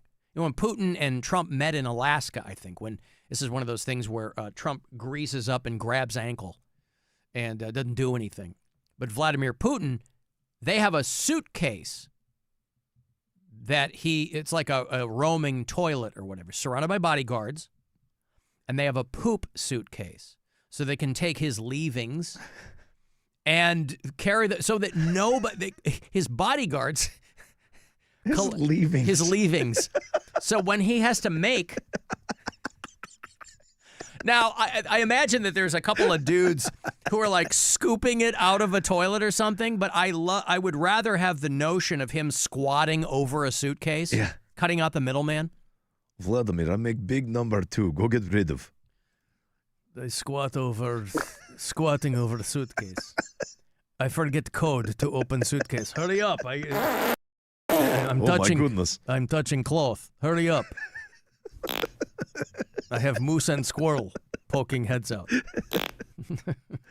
Hurry up. Open suitcase. Open suitcase. I can't get it open. Open suitcase. Strict security measures in place, surrounded by bodyguards, and a number of steps taken to make sure. So they collect his feces, store it in special bags, and carry it in dedicated briefcases. Imagine you grab the wrong one, mislabeled. Oh, I've got the files right here. You open it up, you just punched in the face. Vladimir Putin poop. Yeah. With a suitcase, you just punch in the face with the smell of borscht. Vladimir Putin has been doing this for about 25 years. Because what you have now, same thing with Trump, right? I'm sure Trump would love to. I can't believe he's not doing this. Some poor SOB is going to be assigned to Trump's dump team, right? Because the dude's never had an original thought in his life. So, of course, he's going to feel important if he copies guys like this, who he thinks are great. He wants to be one of these guys, right? They already have something called the nuclear football, if you know that, right? Presidents have someone with them, usually someone in the military, that are carrying a suitcase with the nuclear codes. So if a president is away from like a command center or something like that, they have what's called the nuclear football. So if they're out and doing something, they've got the nuclear codes with them. And when Trump, so every president has these, right? But they have to change the code. So when Trump didn't get reelected in 2020, he didn't go to Biden's inauguration because he's a whiny piss boy. So he didn't go. That's normally when they hand over the nuclear football. But because Trump is a whiny piss boy, he kept his. So they had to create a second one for Biden and just deactivate the codes after Biden took the oath of office. Trump knows this. He's like, these are going to get deactivated. He didn't care, right? So the nuclear football is already a thing. But if you're one of these guys on crap detail for one of these dictators, what a job. Imagine you get the job, you're all excited, you tell your parents, I got in the Secret Service. I cannot believe I've worked my whole life for this. What do? I collect the Trump's crap. You do what? You do what? I collect the president's crap. You are on poop detail. I guess. Yeah. I opened up the president's suitcase. It smelled like Big Macs. You want to go see Steel Panther? They're coming back to Cleveland. They are celebrating the 15th anniversary of their album, Feel the Steel. I'm sure somebody's with them. I don't know who. They're going to hit MGM Northfield Park on October the 23rd. That is a Thursday night. Ticketmaster.com will have the details for you. Always fun with Steel Panther. We had them in for the MMS Triple Xmas many years ago, and it was a blast. I had never met those guys before, and so fun. So you can be there. Last pair of tickets from me this week. Good luck. 2 for Steel Panther. Call 10-216-578-1007 or 800-348-1007. This is the Alan Cox Show. Everywhere on our free iHeartRadio app or whatever smart device you have. Just tell it to play the Alan Cox Show on iHeartRadio. From the Universal Windows Direct Weather Center, WMMS Weather. Tonight, increasing clouds down to 54. Tomorrow, becoming mostly sunny with a high tomorrow of 69. Scattered rain Sunday with a high of 66. This report is sponsored by the International Hot Rod Association. The IHRA Outlaw Nitro Series is back to Columbus September 3rd through the 6th. Top Fuel, Funny Cars, Pro Mods. Kids 12 and under free. Get your tickets now at IHRA.com. Nitro is back. IHRA.com. Zip, zero, zilch. That's what you'll pay at Ken Ginley Kia. Buy a new Kia with 0% financing for 60 months. 0 down or 0 payments for 90 days. Our crazy low payments start from just $119 lease per month. $25K for 24 months, $36.25 due at signing, 10K miles per year, no security deposit required. We've got payments from only $119 a month. Over 1,500 Kias on sale, including Seltos, K5, Sportage, Telluride, and Sorrento with giant discounts up to $5,000 off. Need credit? We're here to help you get into a new Kia today at Ken Ganley Kia in Medina, Mentor, Alliance, and Boardman. Online at KenGanleyKia.com. Tell them McKinsey sent you, because I want to see you in a Kinley Kia. KMA rebates assigned to dealer 25 Sport and JPR 1667 per month per 1,000 finance. 90-day deferred payment through Ally Bank. Dealer discount on 25 Sorrento EX plus tax, tag, title, and doc fee on approved credit through KMF. Expires 9/30/25. Kevin Moret here for Mentality. Life's a relentless competition, and you might be losing without even knowing it. With testosterone levels plummeting 25% in just 2 decades, you're likely operating at a fraction of your potential. Your kids sense it when you're too exhausted for playtime. Your wife notices when that spark fades. Here's the harsh truth. Without addressing low T, nothing works. Diets fail, workouts fall flat, but there's hope. Mentality's FDA-approved treatment restores testosterone by an average of 30%. Don't let low T rob you of life's precious moments. Start at mentalityhealth.com/radio. Looking for power, performance, and big savings? Then head to Mark Wahlberg Chevrolet of Avon, where the deals are as bold as the trucks. Right now, get up to $12,000 off MSRP on the legendary Chevy Silverado. That's right, up to $12,000 off MSRP on the truck that works as hard as you do. But hurry, these deals won't last long. Just off I-90 in Avon or online at MarkWahlbergChevyAvon.com. Mark Wahlberg Chevrolet of Avon, where Ohio drives Chevy. You know that Big Bargain detergent jug is 80% water, right? It doesn't clean as well. 80% water? I thought I was getting a better deal because it's so big. If you want a better clean, Tide Pods are only 12% water. The rest is pure, concentrated cleaning ingredients. Oh, let me make an announcement. Attention shoppers! If you want a real deal, try Tide Pods. Stop paying for watered-down detergents. Pay for clean. If it's gotta be clean, it's gotta be Tide Pods. Water content based on the leading bargain liquid detergent. I'm Max Clare, and Canes fuels my game. The Buckeyes and their fans are some of the most dedicated in football. It's a quality we share, and that fuels every single order of our hand-battered chicken fingers. Wherever there's football, there's Raising Canes. One love. Proud sponsor of Ohio State Athletics. With the Cedar Point MVP, our most valuable pass, you get access to every Six Flags park. That's over 40 parks for just 10 payments of $750 now through 2026. Over 40 parks. That's a lot of numbers. So here's our math department to tell you even more. Let her rip, Poindexter. So that's 1,099 rides, 970 water slides. Wow, 130 miles of coasters. Now that's a road trip. 282 fans. Get the MVP of Park Passes on sale for limited time only at cedarpoint.com. Restrictions apply after initial payment plus taxes and fees. Do Crohn's disease or ulcerative colitis symptoms keep coming back? Tremfya, guselkumab, may help, with rapid remission achieved at 12 weeks and lasting clinical remission at 1 year. Some even saw visible improvement of their intestinal lining at 12 weeks and 1 year. Tremfya is a prescription medicine used to treat adults with moderately to severely active Crohn's disease and adults with moderately to severely active ulcerative colitis. Serious allergic reactions and increased risk of infections and liver problems may occur. Before treatment, your doctor should check you for infections and tuberculosis. Tell your doctor if you have an infection, flu-like symptoms, or if you need a vaccine. Healing is possible with Tremfya. Approximately 3 out of 10 patients were in endoscopic remission at 1 year, based on areas visualized on colonoscopy, which may not represent the deeper bowel layer or entire GI tract. Individual results may vary. Ask your doctor about Tremfya today. Call 1-800-526-7736 to learn more or visit tremfyaradio.com. Actual price will depend on product and subscription plan. Featured products are compounded drug products, which the FDA does not approve or verify for safety, effectiveness, or quality. Prescription products require an online consultation with a healthcare provider who will determine if appropriate. See website for details, restrictions, and important safety information. Want a boost in and out of the bedroom? Hims has you covered. Introducing a new 2-in-1 approach to level up your game. Tadalafil for better bedroom performance and zinc for testosterone support. Put it all together and you've got what you need to turn things all the way up. Getting started is simple. Just go to hims.com/radio to start your free online visit. Through Hims, you can access ED treatments including pills, chews, and more. 100% online.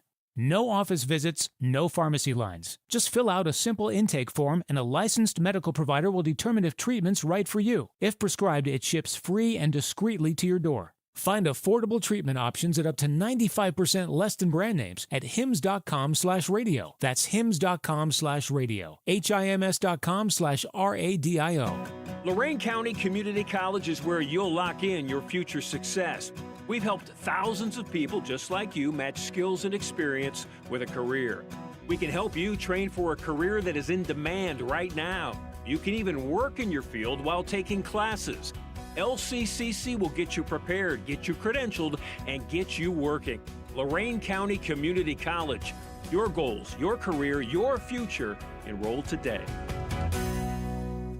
it's Charlie here for Mr. Rooter, your professional plumbing problem solvers. They solve clogged drains, sump pump failures, leaky pipes, and can help you get ready for all winterization needs, including stormline inspections due to leaf buildup. Plumbing problems are stressful, but not for Mr. Rooter. They take the stress right off your shoulders by solving your problem the same day you call them. You heard me right. Same day service, 7 days a week. Visit them at MrRooter.com. That's MRRooter.com. Now hiring with competitive pay and fantastic benefits. Mr. Rooter. Looking for something new? Try fencing, the Olympic and Paralympic sport that mixes speed, strategy, and fun. It's like chess meets cardio. Quick feet, quick decisions, and a satisfying beep when you score a point. Kids, teens, and adults can start anytime. No experience needed, and many clubs have loaner gear. Coaches teach fundamentals and safety from day one. Find a beginner class near you at usafencing.org/tryfencing. That's usafencing.org/tryfencing. Traffic. From the Elk and Elk Traffic Center, if your child suffered a serious birth injury, call Elk and Elk at 1-800-ELK, Ohio. An accident's been moved over to the right shoulder on the outbound East Shoreway near East 72nd Street, no longer tying up traffic. Accidents being cleared, Lee and McCracken, Lorraine at Porter, Snow east of Engel, and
Oh, I have an update on the Rapture. For those of you who have been waiting with bated breath.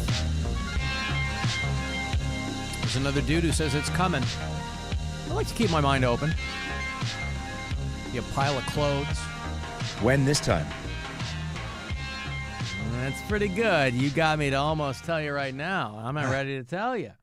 That's what we call in the business a tease, Rob. Damn it. By the way, I'll tease this. About 8 minutes from now, your very last trip to Las Vegas for our iHeartRadio Music Festival, which is the 19th and 20th of this month. It's the weekend after next, you know. Out in Vegas at the T-Mobile Arena. We've been giving away trips to Vegas now for a few weeks. The very last one is going to be here in a minute. Round trip air for you and a friend to Vegas, 2 nights hotel, 2 tickets to the show. We get you back and forth from the airport to the hotel, and we'll throw you $1,000 because you will be in Vegas. So one last trip to give away here in moments to see Glorilla, who is in town here actually very soon. John Fogerty, Jelly Roll, Justice. Boy, a lot of J artists. I guess this list is alphabetical order, isn't it? Bryan Adams, Diplo, Ed Sheeran. Alphabetical by first name. Interesting.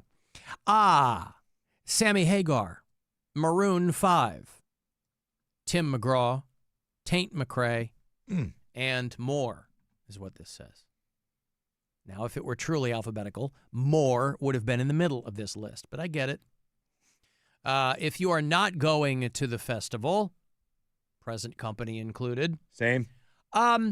It'll be live on Hulu, and you'll be able to watch the whole thing in its entirety. Wait. But 2 more people will go to Vegas on us moments from now. by the way. Do you remember a comedian named John Reep?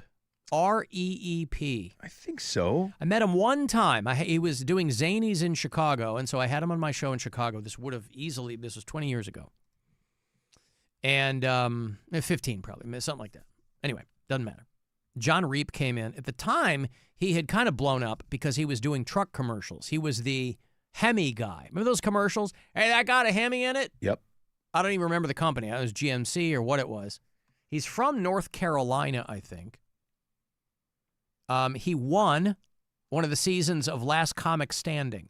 So that was on his marquee when he would tour. He won Last Comic Standing in 2007. That's probably why he was on my show. He was probably promoting that he won Last Comic Standing. But he was the Hemi guy, and he was, he's an okay comedian, but he kind of had a vibe that people were really digging. He has been arrested for child porn. Oh, good. Yeah. In North Carolina. He's a married guy. I don't know if he has kids. Hickory PD. We have a bureau chief in Hickory, North Carolina. Who is our bureau chief in Hickory, North Carolina? That's Greg.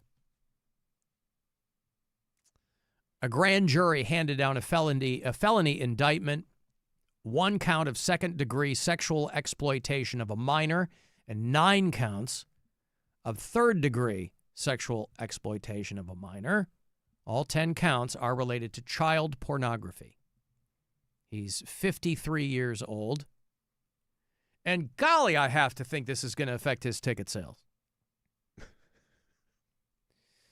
He got reported by somebody in April of this year. The tip led to a search warrant, and they linked the IP address back to him, seized his devices, and then a couple of days ago, the district attorney's office issued an indictment. And he was taken into custody earlier today. And, listen, some people's mugshots, they're smiling. You ain't going to be smiling in a mugshot when you've been scooped up for child porn. So comedian John Reep. We don't have any to give away right now. I don't know that anybody comes across and goes, oh, golly, that's one of my favorite comedians. But he was making pretty good coin for a while because he was doing those truck commercials. But he was still out doing shows. I remember earlier we haven't finished Eastbound and Down yet. We're still kind of going back to it. I forget I'm watching it sometimes. He was Kenny Powers' brother-in-law, too. So he would show up on Eastbound and Down every so often. But those Dodge Ram Hemi spots back in the day, that was John Reep. So he had a number of irons in the fire. Unfortunately, 10 of those irons were child pornography. And so he's been scooped up for that. They are going to love him in prison. That's probably the last we're going to hear of John Reep. Yeah. You don't come back from that, do you? No. Has anybody famous ever come back from child porn charges? I can't imagine. I mean, Pete Townsend had been accused of that, but I think the explanation, he said he had been researching because he was writing a book he was chairing some organization that was working in conjunction. You remember that? He was working with an organization that was working in conjunction with fighting human trafficking. And for some reason, his identity had been caught up in something. So there was like a hot minute there where Pete Townsend had a little bit of that stink on him. And he went to work fast to make sure people knew that's what wasn't going on. Pete Townsend. Who else? Jeffrey Jones. Do you remember Jeffrey Jones? No. He was Ed Rooney in Ferris Bueller's Day Off. He's still alive. He was in Beetlejuice. I think he had been charged. This is 20 years ago now. He'd been charged with soliciting a teenager to pose for nude photographs. Jeffrey Jones is a gay man. Not that one has anything to do with the other, but they were throwing that in, and you didn't know anything about Jeffrey Jones' personal life, and then they threw everything in because of that. So he was in like Deadwood and Ferris Bueller. He was a very recognizable actor. But he had to register as a sex offender. He pleaded no contest, but he had to register as a sex offender. And so I don't know if anything came of that because he has done things since that, but he got arrested in Florida, and they said that he had taken pictures of a kid naked and wearing a cowboy hat. I don't know what it was. Yeah. Ugh. So he's a registered sex offender in Florida and California. And I don't know if he came back from that. But John Reap is now part of that dubious fraternity. Minor, by the way, for people who are asking me. Nope, he has not been charged with defiling somebody in the mining community. Boy, even Brian wants to get in on sports this weekend. Well, you know what I say. You can't f*** with football. Okay, well, good. That's not really the way I thought we were going to go with that, but okay. Yeah. That's what he says. You know what I say? You can't F a football. Well, good to know. Really, you could F anything. But Yeah, football. Tough. Yeah, you'd have to molest it. You can do something with it. Hmm. You dry hump. Yeah. You can dry hump a football, can't you? Mm-hmm. Yeah. Let's try home. Let's try home. Let's get real freaky all night till our denim jeans ignite. Let's try home. Let's try home. If try humping doesn't hurt, then you ain't try humping right. Please just take it slow. I don't want to ruin a good thing. Plus, I'm kind of nervous that my underwear might stink. Thanks for understanding. I hope you still turned on. And I need you to be quiet so you don't wake up my mom. Now I'll take you up to the point of no return. And my Johnson's gonna look like it has Indian burns. You're driving me crazy the way you grind on me. You set my crotch on fire, literally. Now you get the gist. That's great for Oktoberfest. I Back think tonight, so, too. tomorrow, and Sunday. Yeah. Are you going back? I don't think so. You're not working the donut truck I guess again, she are said you? something about it this morning that she was going to call and ask me, but I have not heard from her. So Well, I told you I asked her how you did. Yeah. After last weekend. I said, how'd you do? And she goes, good. He's incredible. That's what she said. He's very nice. He helped. I'm like, he said he stuffed your holes. What did you say? You didn't say that. No, I said I ran her donut machine. Yeah, you ran her donut machine. Yeah, but she's back out there this weekend? Yeah. Yeah, I guess tomorrow's supposed to be the busiest day of the entire run. So we'll see. All right. I'm going to the Mount Union game tomorrow, so I don't know. Oh, good for me. No, that's great. I'm joking. 1 o'clock tomorrow. Oh, good for you. I knew What it. position does your daughter play? She doesn't play football, Alan. But it gives me an excuse to see her now, doesn't it? I see. Have you heard Brian's thoughts on that? Well, you know what I say. You can't f*** with football. That's right. And I've already proven that you kind of can. I believe that is the motto of the Mount Union football team. Yeah. Yeah. Yes, that's I'm going to that. I don't know if she's going to need me, and if she does, that means I can't go until evening. So we'll see. Alan, of course, Rob's dry humping his footballs. He wasted all that gun oil on his shaver. Yeah. You knew that was going to come back to bite you. Yeah. All right. That's all right. Look, it happened. I tell my stories. Mm-hmm. All right, as promised, it is your last shot to get to Las Vegas for our iHeartRadio Music Festival, but you'll be in Vegas. Come on, baby. We'll give you $1,000, fly out, you and a pal, get you tickets to the whole event, put you up. Very last chance to win is right here, so good luck. I hope you do. Now, your chance at $1,000 and a trip to our iHeartRadio Music Festival. Text the nationwide keyword WIN to 200-200. You'll get a confirmation text and info. Standard message and data rates apply in this nationwide contest. That's WIN to 200-200. Mm-hmm. Well, good luck. Speaking of dry humping footballs or whatever, I heard from D-Rock down there in El Paso, and he sent me a photo here. Let me drag this over. He's like, maybe, what did he say? Maybe Rob is going about this all wrong. Show you this photo here that he sent me. This was like a very, very old. I'm not quite sure what this is. If you're watching the live stream, you'll see it.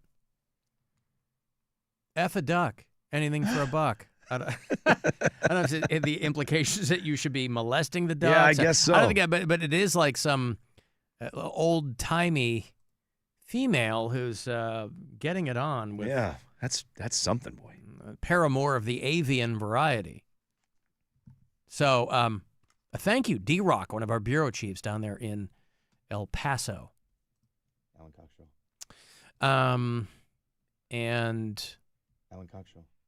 Wasted Lube. Okay. Hello. Thank you. Who's trying to get a hold of us? I don't know. Nobody answers when I answer the damn phone. Mm-hmm. It's okay. Alan Cox Show. There's a woman who has set a record, and this looks painful, but there's a woman who has set a record for running a 100-meter race barefoot on Lego. She has set the Lego race record. This is a woman in England. I'm sorry, New Zealand. Gabrielle Wall broke a world record. You know, last week we were talking about the Guinness people said not everything is a world record. There are a number of things that have no record attached to them, and they're positively demented. But so are the things that have records attached to them. And, you know, it's kind of a cliche, kind of a hacky joke about, like, I was barefoot at my house and my kids left their Legos. But it's true, man. If you've ever stepped barefoot on Lego, it is very painful. Anyway, she set the record. 100-meter barefoot on Lego bricks. It's a big, long line of bricks. Why? 24.75 seconds. Look at it. I'll show you the video. Big, long line of Lego. Where is the video? Probably just have to callus up your feet. You know what I mean? Well, it looks like she's wearing, like, maybe sheer socks. She said it was. Well, then that's not barefoot. Well, that's wearing sheer socks. I know. Longest walking on Legos with sheer socks is what she did. Yeah. Where's the video? I had the video before because it's really dumb without that. World record. Oh, maybe this is it. No. Oh, yeah, there it is. Hold on.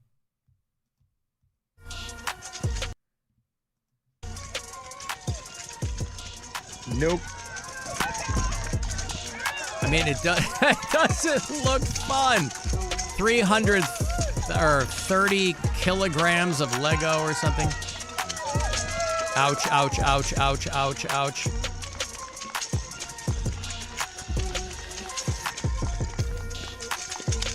World record. She's got the T-shirt on and the whole thing.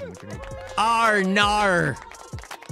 You are officially amazing, is what it says. Okay. Well, that's the record.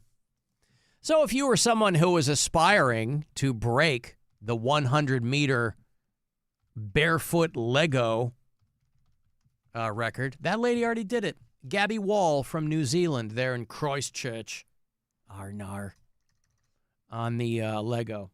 I did tell you that I had Rapture news for you. This Week in Jesus.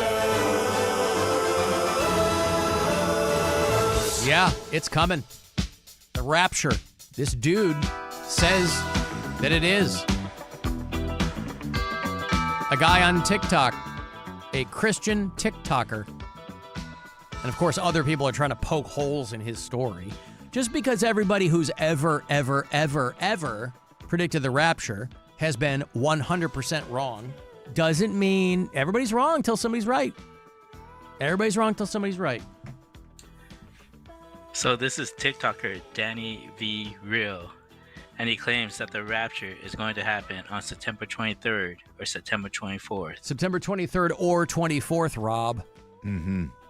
And this dude is trying to poke holes in Danny For Real's rapture story. Guys, there is so many confirmations that the rapture is going to take place on 9, 23, and 24. And one of those two. Spoiler, there are not any confirmations that it's going to happen. But let's see where he goes with it.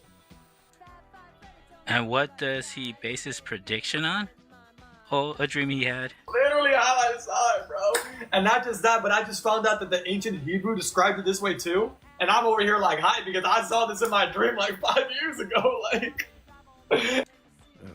Also, children's dreams. I like that this guy is like taking him to task, right? He's like making fun of someone who's clearly mentally ill. Children. I thought we weren't supposed to make fun of the mentally ill.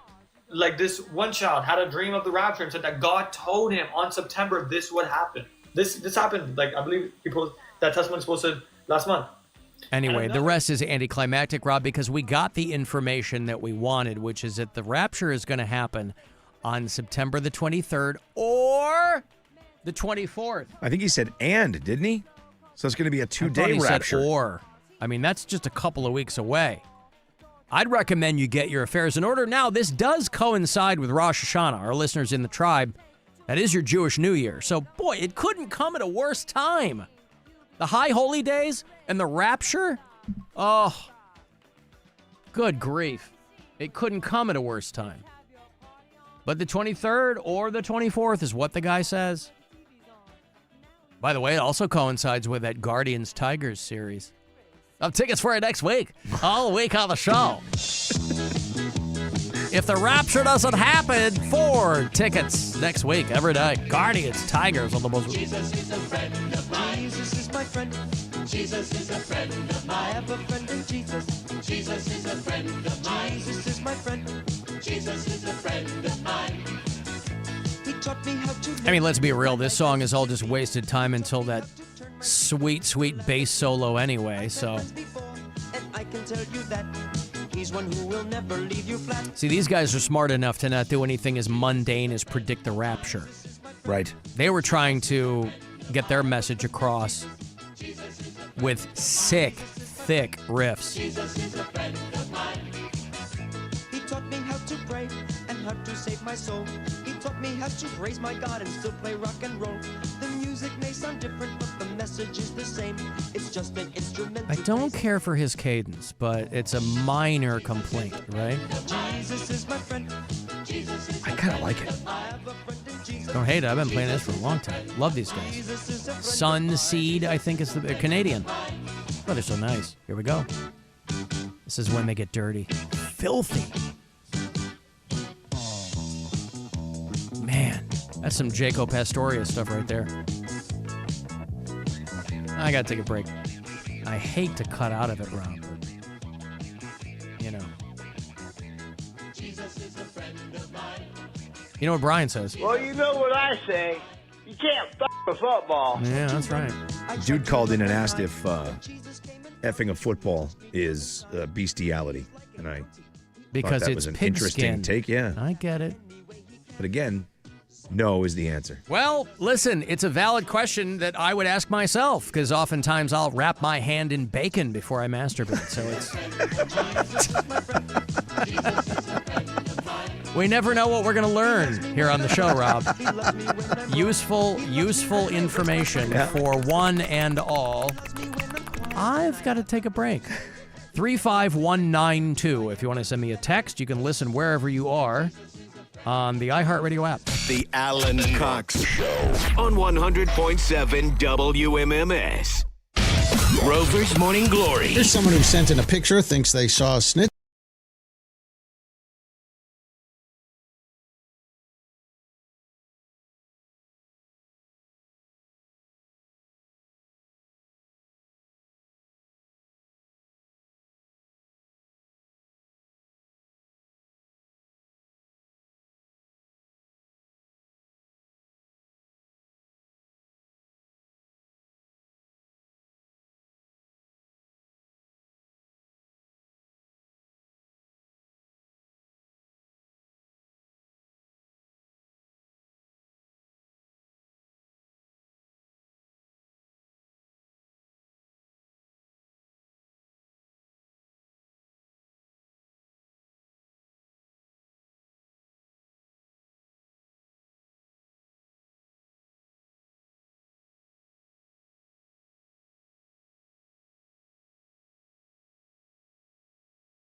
Forgot to turn the sound on the live stream there.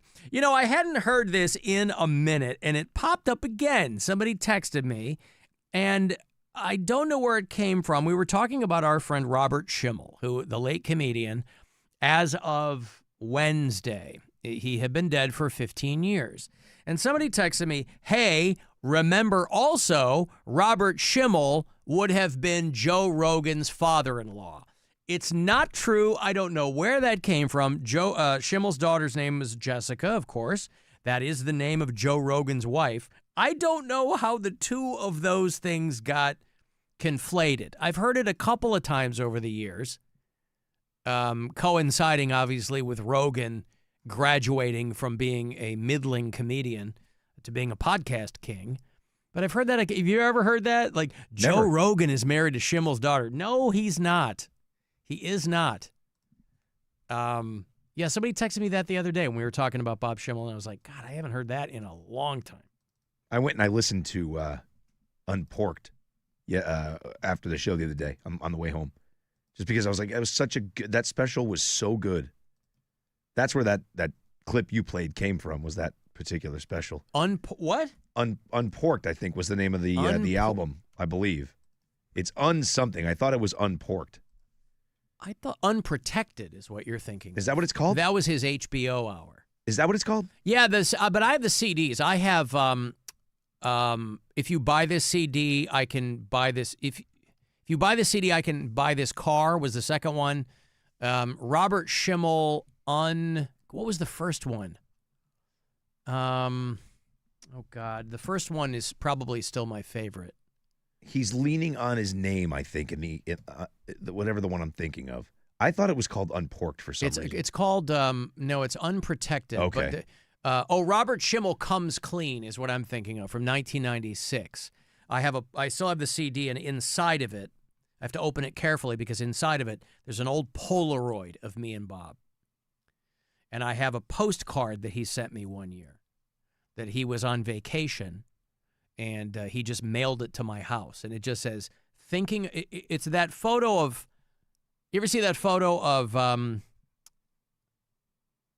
what's Albert Einstein at the beach, where he's wearing like the ladies' espadrilles or whatever? Yeah. He sent me a postcard with that. On the back, it just says, thinking of you, love Schimmel. That's funny. He was on vacation. It's like from 97 or something. Anyway, Robert Schimmel Unprotected was the HBO That's special. what I was thinking Yeah, of. Unprotected. That's, I mean, just so good. He had Hardcore in the Big Apple. But Robert Schimmel Comes Clean is the one that I'm thinking of, where it was that really early stuff, where he's talking about smoking in the room. Yep. Non-smoking, and SeaWorld and the sharks. Who are these? And people say that flying is... Yeah. And they say the weirdest things on the plane. This plane is equipped with 5 emergency exits, not including the big one that'll be created on impact. In the event of a water landing, your seat cushion can be used as a flotation device. Till the sharks come. And then it's a bobber.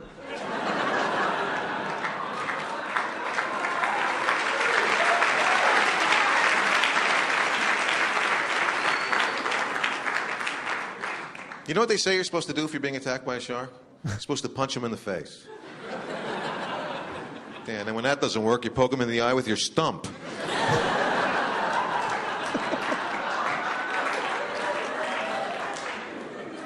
Punch a shark? What if he wasn't even going to attack you? What if he's just curious and he's swimming by and you go... Hey, what'd you do that for? I thought you were going to attack me.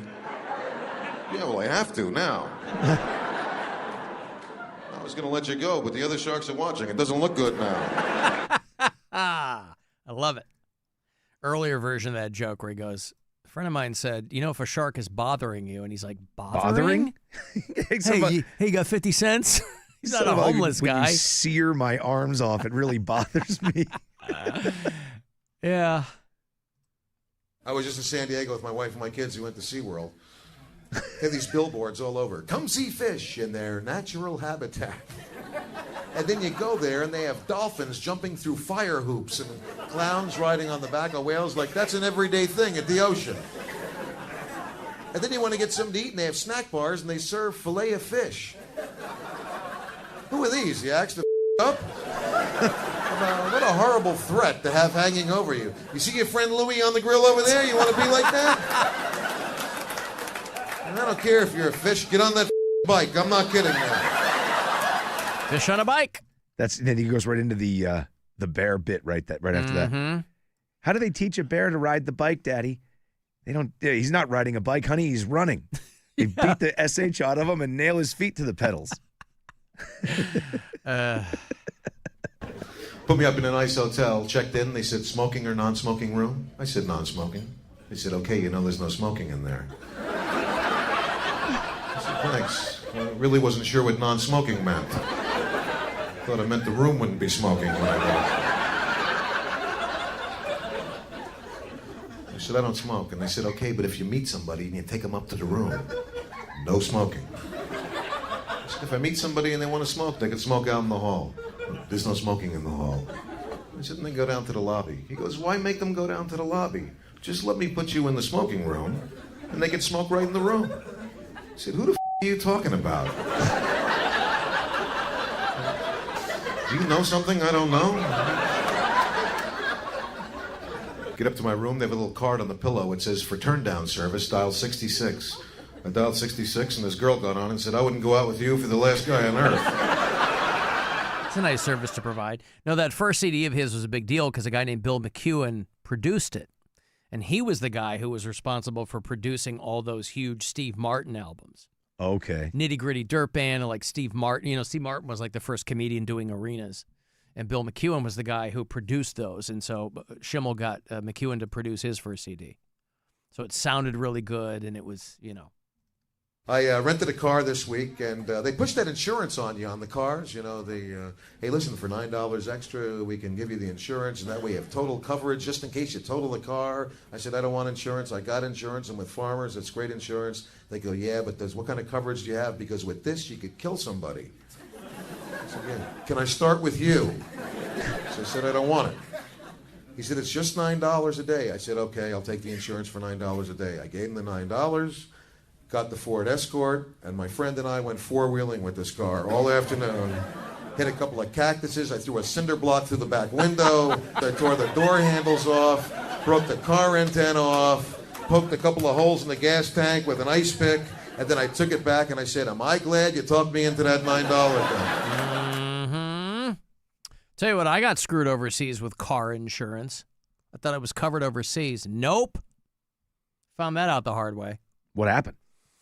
Years ago, we went to Corsica, which is an island. I think it's in the Mediterranean. If you know where Sardinia is, Corsica is an island south of that. And it's kind of where Europeans vacation, so very few people speak English. I speak enough French where I could get us around, but it's like off the coast of Italy. And so like all the towns have Italian names, but most of the people speak French. It's like Napoleon's birthplace or something. And we were going to be there for like 11 days. Day one in the rental car. We were staying at different parts of the island. So the first night we're staying in a town called Ajaccio. And the hotel, the parking lot for the hotel was the beach across the street. And you had to go down this little path that was lined with these giant pieces of stone. And I just didn't see one. And I'm making this like little hairpin turn down onto this beach. And I catch one of the stones on the wheel well of the car.